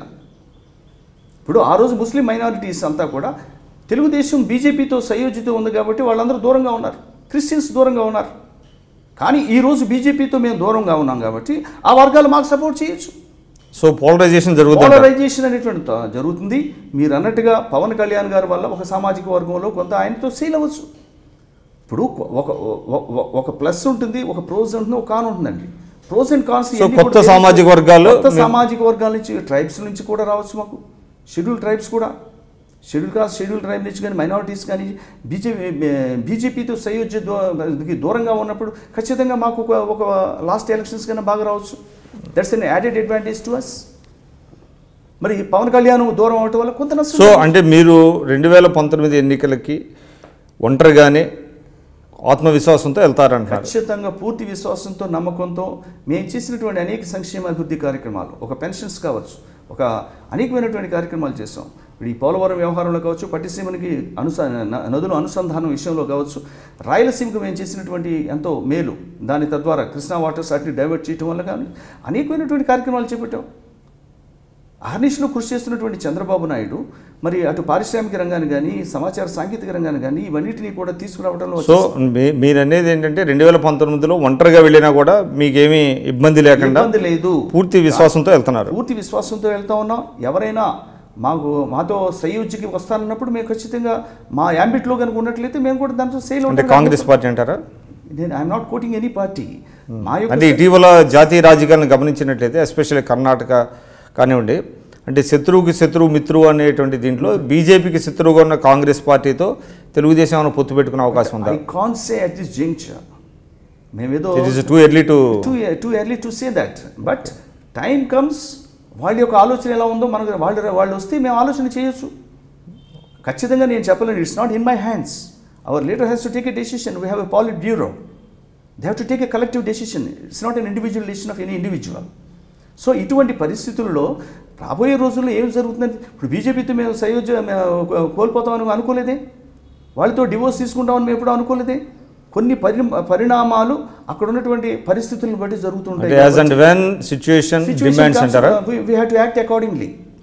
We have to act accordingly, అంతే తప్ప ముందే స్కెచ్ చేసుకుని ఈ విధంగా అది సాధ్యం కాదు. ఇటీవల కాలంలో ఇప్పుడు సాధ్యం కావట్లేదు. అనుభవం కలిగినటువంటి రాజకీయంగా మీరు పాత్రికేయుడిగా మీకు అన్నీ తెలిసి, as and when it ripens the relations between one party to other party. If they accept our system, policies, programs, then we may go along, we may sail along with them. So you are not and you cannot rule out the possibility. No, ఇప్పుడు ఎవరు కూడా చేయలేమండి ఇప్పుడున్న పరిస్థితుల్లో. So Padmaraju గారు, చాలా విషయాలు మనం మాట్లాడాము. సో మీరు చాలా ఫెమిలియరు, తెలుగు రాష్ట్రాల్లో అనేక పదవులు పార్టీ పరంగా ప్రభుత్వ పరంగా చేశారు. బట్ ఎక్కడ కూడా మీకు సంబంధించి అక్కడ వివాదాలు అయితే కూడా నాకు తెలిసి అయితే లేవు. చాలా రేర్, అంటే పాలిటీషియన్స్లో ఏదో ఒక వివాదం ఉంటానే ఉంటుంది, అధికార దుర్వినియోగం కానివ్వండి, ఇంకేదో రకరకాలుగా. But you are one of the rarest politicians నాకు తెలిసి. మీ నేపథ్యం ఏంటండి? అంటే ఒక్కసారిగా మీరు అంత నేషనల్ స్థాయికి వెళ్ళి పెద్ద లీడర్లతో అంత ర్యాపో పెంచుకోగలిగారు, రాష్ట్రంలో ర్యాపో పెంచుకోగలిగారు. అది మీ నేపథ్యం ఏంటి? అది మీ నియోజకవర్గం ఏంటి? నేను I Hales from east Godavari అండి. ఓకే. రాజోల్ నియోజకవర్గం, సెక్రటపల్లి మా గ్రామం. నా ఎడ్యుకేషన్ గోదావరిను సముద్రం కలుస్తుందా? గోదావరి సముద్ర సంగమం, అదే బంగాళాఖాతం అదే గోదావరి బంగాళాఖాతం సంగమం, అన్నాచెల్లులు గట్టంటో అంతర్వేది దగ్గరలో జరుగుతుంది. ఆ ప్రాంతానికి సంబంధించినటువంటి వ్యక్తిని మాకు చాలా సన్నిహితంగా ఉండేటువంటి చిన్నతనం నుంచి కూడా నేను శాసన మండలిలో కూడా అనేక సందర్భాల్లో కోనసీమ వాసిగా ఓ పక్క గోదావరి, ఓ పక్క సముద్రం ఉన్నటువంటి చక్కని పిల్లకాలువలు, కొబ్బరి చెట్లు, వరి చేలు, ఇంత ఆహ్లాదకరమైనటువంటి వాతావరణం కలిగినటువంటి ప్రాంతం నుంచి వచ్చిన వ్యక్తిగా ఎంతో గర్వపడతాను అని చెప్పి కూడా అనేక సందర్భాలు చెప్పాను. ఆ ప్రాంతవాసిని. నేను డిగ్రీ వరకు కూడా అక్కడ స్థానికంగా ఫస్ట్ క్లాస్ టు డిగ్రీ కూడా అక్కడే చదువుకోవడం జరిగింది. సెక్రటపల్లి, మల్కిపురం జరిగింది. పోస్ట్ గ్రాడ్యుయేషన్ బాంబే యూనివర్సిటీకి చదవడం జరిగింది. అలాగే హైదరాబాద్లో కూడా కోర్స్ చేయడం జరిగింది. నేను సోషియాలజీలో ఎంఏ చేశాను. అలాగే బిజినెస్ మేనేజ్మెంట్ పోస్ట్ గ్రాడ్యుయేషన్ ఉంది, బిఎస్సి గ్రాడ్యుయేషన్ ఉంది, అలాగే పబ్లిక్ రిలేషన్స్ కోర్స్ కానీ అనేకమైనటువంటి చేశాం. సో ఎడ్యుకేషన్గా చాలా డిగ్రీలు సంపాదించాను. నేను 4వ తరగతిలో ఉన్నప్పుడే నేను ఎస్పీఎల్గా ఎంపిక కావడం జరిగింది. Okay. When I was very young and 4th standard, I got elected as class representative, school people leader in the primary school. Okay. అక్కడి నుంచి అలా ఎక్కడున్నా అందరితోటి సన్నిహితంగా ఉంటాను. నా నైజం ఏంటంటే నేను కావాలని శత్రువులు ఏమైనా కోరుకోను. మనం ఇప్పుడు పాజిటివ్ యాంగిల్లో ఆప్టిమిస్టిక్ క్యారెక్టర్ నాదండి. అందరితోటి సన్నిహితంగా ఉండాలి, గౌరవంగా ఉండాలి. మనల్ని ఎవరైనా కావాలని వ్యతిరేకించినప్పుడు వాళ్ళతో దూరంగా ఉండాలి, అంతే తప్ప వాళ్ళతో కక్షలు కార్పణ్యాలు పెట్టుకునే అవసరం లేదు. అంటే it doesn't mean that I'm timid or unbrave. But అనవసరంగా మనం ఇది కానీ ఇష్యూ వచ్చినట్లయితే ఎలా ఫైట్ చేయాలో అని. కానీ కాంగ్రెస్లో వర్గాలు ఎక్కువ కదా, మీరు ఎలాగా అంటే ఈదుతో వచ్చారు? ఈదుకునంటే మీరు it's a record I can say. ఒక రాజకీయ నాయకుడు 7-8 మంది పిసిసి ప్రెసిడెంట్ దగ్గర పనిచేయటం, ఒక మల్లికార్జున, ఒక రాజశేఖర్ రెడ్డి, ఒక రోసయ్య, లేకపోతే ఒక ఎం సత్యనారాయణరావు, ఒక కేశవరావు గారు కావచ్చు, ఒక డి శ్రీనివాస్ గారు కావచ్చు, ఇత్యాదులు అందరి దగ్గర కూడా నేను పనిచేశాను విభిన్న భూమికల్లో చాలా సన్నిహితంగా, గౌరవంగా. అలాగే యువజన కాంగ్రెస్లో 3 కన్సిక్యూటివ్ కమిటీస్లో పనిచేశాను. నేను 16 సంవత్సరాలు ఉన్నాను. ఇలాగా అందరితోటి పార్టీ అంటే మమేకమై పార్టీలో ప్రతి ఇష్యూలోని కూడా నా యొక్క ఇన్వాల్వ్మెంట్ ఉండి, నా యొక్క ప్రసంగాలు ఉండి, నా యొక్క ట్రాన్స్లేషన్స్, జాతీయ స్థాయి నాయకులు వచ్చినప్పుడు ట్రాన్స్లేషన్స్ ఉండి, ఒక రాజీవ్ గాంధీ గారు కావచ్చు, ఒక గులాం నబీ ఆజాద్ గారు కావచ్చు, ఒక దిగ్విజయ్ సింగ్ గారు కావచ్చు, ఒక అనిల్ శాస్త్రి, లాల్ బహదూర్ శాస్త్రి గారు కొడుకు, ఇచ్చా అనేక మంది యువజన కాంగ్రెస్ రమేష్ చెన్నితల కావచ్చు, ఆనంద్ శర్మ గారు కావచ్చు, ఇలా ఇచ్చాక అనేక మందికి నేను ఆ యొక్క ప్రసంగాలు English to Telugu, Hindi to Telugu కూడా చేసినటువంటి సంఘటనలు ఉంటాం. వారందరితో కూడా నాకు అత్యంత సన్నిహితమైనటువంటి రిలేషన్స్. అది కాకుండా రాజేష్ పైలట్ గారితో నాకు అత్యంత సన్నిహితమైనటువంటి ఉండేది. మా అంకుల్ అయినటువంటి శ్రీ అల్లూరి సుభాష్ చంద్రబోస్ గారికి మిత్రుడిగా 83 నుంచి కూడా వారితో కలిసి ఉండటం, వారిని ఎంతో నన్ను ప్రేమించడం, లేకపోతే వారితో రాజకీయంగా అనేకమైనటువంటి సమావేశాల్లో ఉండటం, ఇవన్నీ దానితో నాకు ఎక్స్టెన్సివ్ రిలేషన్స్తో అందరూ ఇష్టపడుతుండేవారు. మనం వే ఆఫ్ ఎక్స్ప్రెషన్ కానీ, మన ట్రీట్మెంట్ కానీ, మనకు ఉన్నటువంటి క్యారెక్టర్ అండ్ క్రెడిబిలిటీ కానీ ఈ ఇష్యూస్లో వాళ్ళందరూ ఇష్టపడ్డారు కాబట్టి ఇంతమందితో పనిచేసే అవకాశం కలిగింది. లేకపోతే ఒక సెకండరీపల్లి గ్రామం నుంచి వచ్చి తూర్పుగోదావరి జిల్లాలో జాతీయ స్థాయి వరకు కూడా మనం ఎదిగి అందరి చేత మనల్ని పొంది ఈ రోజుకి ఇలా ఉన్నామంటే అదే కారణం నేను భావిస్తా ఉన్నా. ఒక అజాత శత్రువుగా ఉన్నారు మీరు. అజాత శత్రువుగా అంటే పార్టీలో నా ఉద్దేశం మనం ఘర్షణకు వెళ్ళినట్లయితే మన పార్టీకి నష్టం చేస్తున్నటువంటి వస్తుందని. కాంగ్రెస్లో ఉన్నప్పుడు కూడా స్థానికంగా ఉన్నటువంటి ఎమ్మెల్యేకి ఎప్పుడు కూడా వివాదాస్పదం కాలేదు నాకు. ఎప్పుడు వారు కూడా నన్ను గౌరవిస్తారు. ఒక నియోజకవర్గంలో ఉన్నటువంటి ఒక 2 కత్తులు ఒక వరలో కుదరదు అన్నటువంటి సామెత మీకు తెలుసు. ఒక నాయకుడు ఒక ఎమ్మెల్యేగా ఉన్నప్పుడు మన స్థాయి నాయకుడు అక్కడ ఉన్నప్పుడు కాంట్రవర్సీ వస్తుంది. కానీ ఎప్పుడు కూడా కాంట్రవర్సీ నా ఇష్యూ అంటే మీరు ప్రత్యక్ష రాజకీయాల్లో లేకపోవడం కావడం మీది రిజర్వ్డ్ కావడం రాజుల 1-2 సార్లు అవకాశం వచ్చింది. కొన్ని ప్రత్యేక పరిస్థితుల్లో వేరే వాళ్ళకి ఇవ్వాల్సి వచ్చింది. ఓకే, దాన్ని ఐ డోంట్ అంటే వేరే దానికి కన్సిడర్ చేశారా మీ క్యాండిడేచర్? అడిగారు నా జిల్లాలో. రాష్ట్ర స్థాయిలోనే జనార్దన్ రెడ్డి గారు సీఎంగా ఉన్నప్పుడు నన్ను స్టేట్ చైర్మన్గా ఇస్తానని చెప్పినప్పుడు కూడా నేను I shown interest to become the state youth congress president, rather a chairman. He offered me that. He told many people and my close friends also. పద్మరాజుని స్టేట్ చైర్మన్ ఇస్తున్నాను అని చెప్పినా కూడా నన్ను అడిగాడు, నీకేం కావాలని అడిగినప్పుడు కూడా నేను యూత్ కాంగ్రెస్ స్టేట్ వైస్ ప్రెసిడెంట్గా ఉన్నాను, నేను ప్రెసిడెంట్ ఇవ్వండి, I can able to work. ఇచ్చారా? అప్పుడు రాలేదు. అంటే అప్పుడు దానికి వేరే కారణాలు ఉన్నాయి, దానికి కొంచెం లెంగ్దీగా ఉంటుంది కొంచెం చెప్పండి. బట్ మొత్తం కమిటీ అంతా కూడా 99% కమిటీ సపోర్టెడ్ మీ. మీరు అక్కడ కూడా మీరు 2007లోనే ఎమ్మెల్సీ అయింది, అంటే రివైవ్ అవగానే ఇచ్చేసారు మీకు? First time unanimous choice. ఆ రోజు పోటీ లేదు మీకు? అంటే నాకు వాళ్ళు చెప్పింది కేశవరావు గారు పిసిసి అధ్యక్షుడు, రాజశేఖర రెడ్డి గారు CM, Digvijay Singh AICC observer. ఇక్కడ నా ఈస్ట్ గోదావరి వచ్చినప్పుడు నా పేరు చదివినప్పుడు ఎవరూ వ్యతిరేకించకుండా యునానిమస్ చాయిస్గా వచ్చిందని నాకు కితాబ్ ఇచ్చారు కేశవరావు గారు ఆ రోజులో. What else I required, this is an award and reward for me అని చెప్పి నేను కూడా చెప్పాను సార్. ఫస్ట్ టైం 2 years వచ్చింది? ఫస్ట్ 2 years వచ్చింది. ఇది అంటే టాస్లోనా? టాస్ అంటే లాటరీ తీస్తారు. లాటరీ తీసిన. ఓకే, లాటరీలో మీకు ఓన్లీ 2 years వచ్చి తర్వాత మళ్ళీ 6 years ఇచ్చారు. సెకండ్ టైం అందరికీ 6 years. మొత్తం 8 years చేశారు. 8 years చేశాను. అందులో ఒకసారి చీఫ్ విప్గా 3 ఏళ్ళు ఉన్నారా? 3 ఏళ్ళు. విప్ అండ్ చీఫ్ విప్ కలిసి 3.5 సంవత్సరాలు ఉన్నా.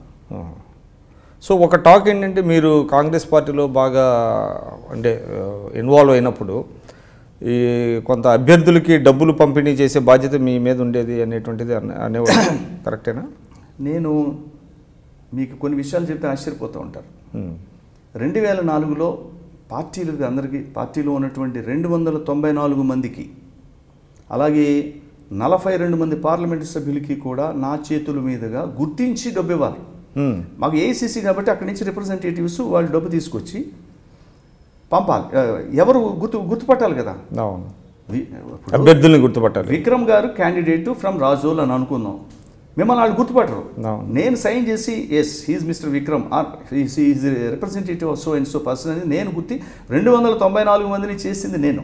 ఓకే, నా చేతుల మీదుగా కాబట్టి వాళ్ళు ఇచ్చిన డబ్బు వాళ్ళు ఇచ్చినా కానీ గుర్తించింది నేను. అలాగే కొన్ని సందర్భాలలో ఆ డబ్బు విషయంలో కూడా అంటే పార్టీ ఫండ్ అంటారా? పార్టీ ఫండ్ అఫీషియల్గా ఇచ్చాం మేము. ఓకే, అఫీషియల్గా ఇచ్చాం. అన్అఫీషియల్గా మీరు ఇచ్చేవాళ్ళు కదా అక్కడ. అప్పుడు మాత్రం 2004లో నా జరిగినప్పుడు ఇది వాస్తవంగా ఆ రోజు రిసీట్ తీసుకుని ఇచ్చాం, అందరికీ ఇచ్చాం. అందరికీ 42 మందికి కూడా. కొంతమంది తీసుకోనన్నప్పుడు కూడా ఇంకా కొన్ని చెప్పకూడదు, తీసుకోనన్నా కానీ why should you waste the money, you can give it to your neighbouring constituency అనేటువంటి కూడా చెప్పడం జరిగింది. ఓకే, సో అంత మీరు మమేకమై కాంగ్రెస్ పార్టీలో చిన్న స్థాయి నుంచి అంటే క్రింది స్థాయి నుంచి అత్యున్నత స్థాయి వరకు మీరు అనేక పదవులు చేశారండి. అంటే ఒక మహాసముద్రం నుంచి ఒక చెరువులో పడినట్టు అనిపించలేదా టీడీపీలో జాయిన్ అయిన తర్వాత? ఇదంతా మరి ఇప్పుడు ప్రాంతీయ పార్టీలు రాష్ట్రాలకు పరిమితంగా ఉంటాయి. జాతీయ పార్టీలు యావత్ భారతదేశానికి సంబంధించి అందులో కాంగ్రెస్ పార్టీ అంటే ఇప్పుడు తెలుగుదేశం కూడా జాతీయ పార్టీ అయింది కదా. జాతీయ పార్టీ అయినప్పటికీ కూడా కాంగ్రెస్ పార్టీతో కానీ లేకపోతే ఇంకో పార్టీతో మనం పోల్చలేము. అంటే వేరే రాష్ట్రాల్లో ప్రెజెన్స్ లేదు కాబట్టి, ఎక్సెప్ట్ తెలంగాణ. సో అటువంటి ఇబ్బంది మీకు లేదా, కలగదా? We have to adjust according the situation. ఇప్పుడు నేను కాంగ్రెస్లో ఉన్నప్పుడు మొత్తం దేశం అంతా నాకు పరిచయాలు ఉన్నాయి కాబట్టి ఇప్పుడు కూడా మీ పార్టీ అంతా ఈ తెలుగుదేశానికి కూడా యావత్ భారతదేశంలో ఈ పెట్టే పరిస్థితి కాదు, అది కాదు, అది ఇట్స్ నాట్ పాసిబుల్. అంటే changing times with you have to change with the changing times. Yes, we have to change according to time. We have to adjust according to the leader. We have to adjust according to the situation. So now you are very happy. నేను ఇప్పుడు అవకాశం వచ్చిందని happy అని సంకల్పం గుర్తుకునేవాడిని కాదు, అవకాశం లేదని నిర్వేదంతో ఉండేటువంటి వ్యక్తిగా నాకు వెరీ ఆప్టిమిస్టిక్గా వెళ్తూ ఉంటారు. ఎస్, ఇవాళ మనకి అవకాశం రాకపోతే రేపే రావచ్చు. ఈ రోజు నేను సో 3 ఏళ్ళు వెయిట్ చేసినందుకు మీకు ఇవాళ టీటీడీ బోర్డు మెంబర్ వచ్చింది. ఆయన దృష్టిలో ఆయన మనసులో ఇంకేముందో నాకు తెలియదు కానీ ఎస్ ఒక అవకాశం ఇచ్చాడు కాబట్టి ఎస్ దాన్ని ప్రూవ్ చేద్దాం. మనం అవకాశాన్ని సద్వినియోగం చేద్దాం. మా లీడర్కి ఎస్ పద్మరాజు బాగా చేశాడు అనేటువంటి దాని మీద అంతవరకు చేసినట్లయితే నేను సఫలీకృతం అయినట్టే. సో చాలా విషయాలు చెప్పారు పద్మరాజు గారు. అంటే మీ పర్సనల్ విషయాలు, అంటే మీ ఫ్యామిలీ, మీ పిల్లలు. నా వైఫ్ పేరు ఇందిరాదేవి అండి. మా అబ్బాయికి ఒకే ఒక కొడుకు, అతను he did BTech and MBA. Okay. So from London. అతను ఏదో ఒక వేరే లైన్లో ఇక్కడే ఉంటున్నారా, లండన్? ఇక్కడే వచ్చేసాడు. ఇక్కడికి వచ్చి ఇక్కడే బిజినెస్ అంటే ఒక కన్సల్టెన్సీ కింద ఏదో వర్కౌట్ చేసుకుంటున్నాడు. ఇది వాళ్ళు ఒక కంపెనీలో ఎక్స్పీరియన్స్ గురించి ఒక 2-3 సంవత్సరాలు అక్కడ పనిచేయడం కూడా జరిగింది. ఒకటే కాబట్టి. సో మీరు నేను అనుకోవటం చాలా ఫిట్నెస్ ఫ్రీక్ అనుకుంటా. అంటే మిమ్మల్ని నేను చాలా కాలంగా చూస్తున్నాను KBR పార్క్లో, యువర్ రెగ్యులర్ వాకర్. అవునండి. సో ఫిట్నెస్ అంటే చాలా మీరు ఇదే అంటే నేను కాలేజ్ లెవెల్ నుంచి, స్టూడెంట్ లెవెల్ నుంచి కూడా చిన్నప్పుడు కూడా గేమ్స్ అవి కూడా బాగా ఆడటం జరిగేది. Volleyball, shuttle badminton and badminton ఇవన్నీ కూడా ఆడటం, కబడ్డీ, ఇవన్నీ వాటిలో నేను గ్రిగ్లో పార్టిసిపేట్ చేయడం కూడా జరిగింది. తదుపరి గ్రిగ్ స్కూల్లోనే గ్రిగ్లో పార్టిసిపేషన్ జరిగింది. ఇక తదుపరి ఈ గ్రాడ్యుయేషన్, పోస్ట్ గ్రాడ్యుయేషన్ వచ్చేటప్పుడు కొంచెం మధ్యలో గ్యాప్ రావడం జరిగింది. ఈ తర్వాత హైదరాబాద్ ఇక్కడికి రావడం, రాజకీయాల్లోకి రావడం తర్వాత ఈవినింగ్స్ మాత్రం ఖచ్చితంగా ఒక 10 కిలోమీటర్లు పొద్దున ఉదయం కొంతకాలం ఒక 10-15 సంవత్సరాలు అయితే ఉదయం వెళ్ళాను. ఈ మధ్యకాలంలో ఈవినింగ్ వెళ్తా ఉన్నా. ఫస్ట్ 15-16 ఇయర్స్ మాత్రం రోజు 8 to 10 kilometres walking, brisk walk. Okay. తర్వాత ఈవినింగ్స్ ఈ మధ్యకాలంలో 10 కిలోమీటర్లు రోజు 8 కిలోమీటర్స్ ఖచ్చితంగా 1 అవర్లో చేసేవాడిని. అంత బ్రిస్క్ వాక్ ఉండేది. ప్రొఫ్యూజ్లీ స్వెటింగ్ అనమాట. అప్పుడు అంత అయితే కానీ అసలు మనం సాటిస్ఫై అయ్యేవాడిని కాదు. ఇంకా అసలు చాలా విపరీతంగా ఉండేది. ఇప్పుడైతే కొంచెం తగ్గించి 4-5 కిలోమీటర్ల వరకు పరిమితం. వయసు అనేది కేవలం మీరు ఫుల్ టైమ్ పొలిటీషియన్ అంటే ఏమన్నా వ్యాపారాలు అలాంటివి? వ్యాపారం అంటే రోజు రెగ్యులర్గా ఉన్నాయి కాదు. నేను ఇదివరలో యువజన కాంగ్రెస్లో ఉన్నప్పుడు కూడా అప్పుడప్పుడు వర్క్స్ చేయటం కానీ అవి కానీ లేకపోతే కొన్ని ఇచ్చేయటం తప్ప నాకు వేరే వ్యాపకాలు పెద్దగా ఏమీ. Because when you are in politics you need lot of money. Fortunate thing ఏంటంటే నాకు I don't have any bad habits. I'm very discipline, self discipline. నేను ఎవరో చెబితే నేర్చుకునేవాడిని కాదు. నేను చిన్నతనం నుంచి కూడా ఆమె self discipline personality. I know what I am. నా వనరులు ఏమిటి, నేను ఎంతవరకు ఉండాలనేటువంటిది నాకు బాగా తెలిసినటువంటి వ్యక్తిగా. మరి ఇంతకాలం నియంత్రణతో, స్వీయ నియంత్రణ. Yes, I always tell my colleagues also. మనం ఏమిటి మనం అనేది తెలిసినప్పుడు మనకి ఇబ్బంది లేదు.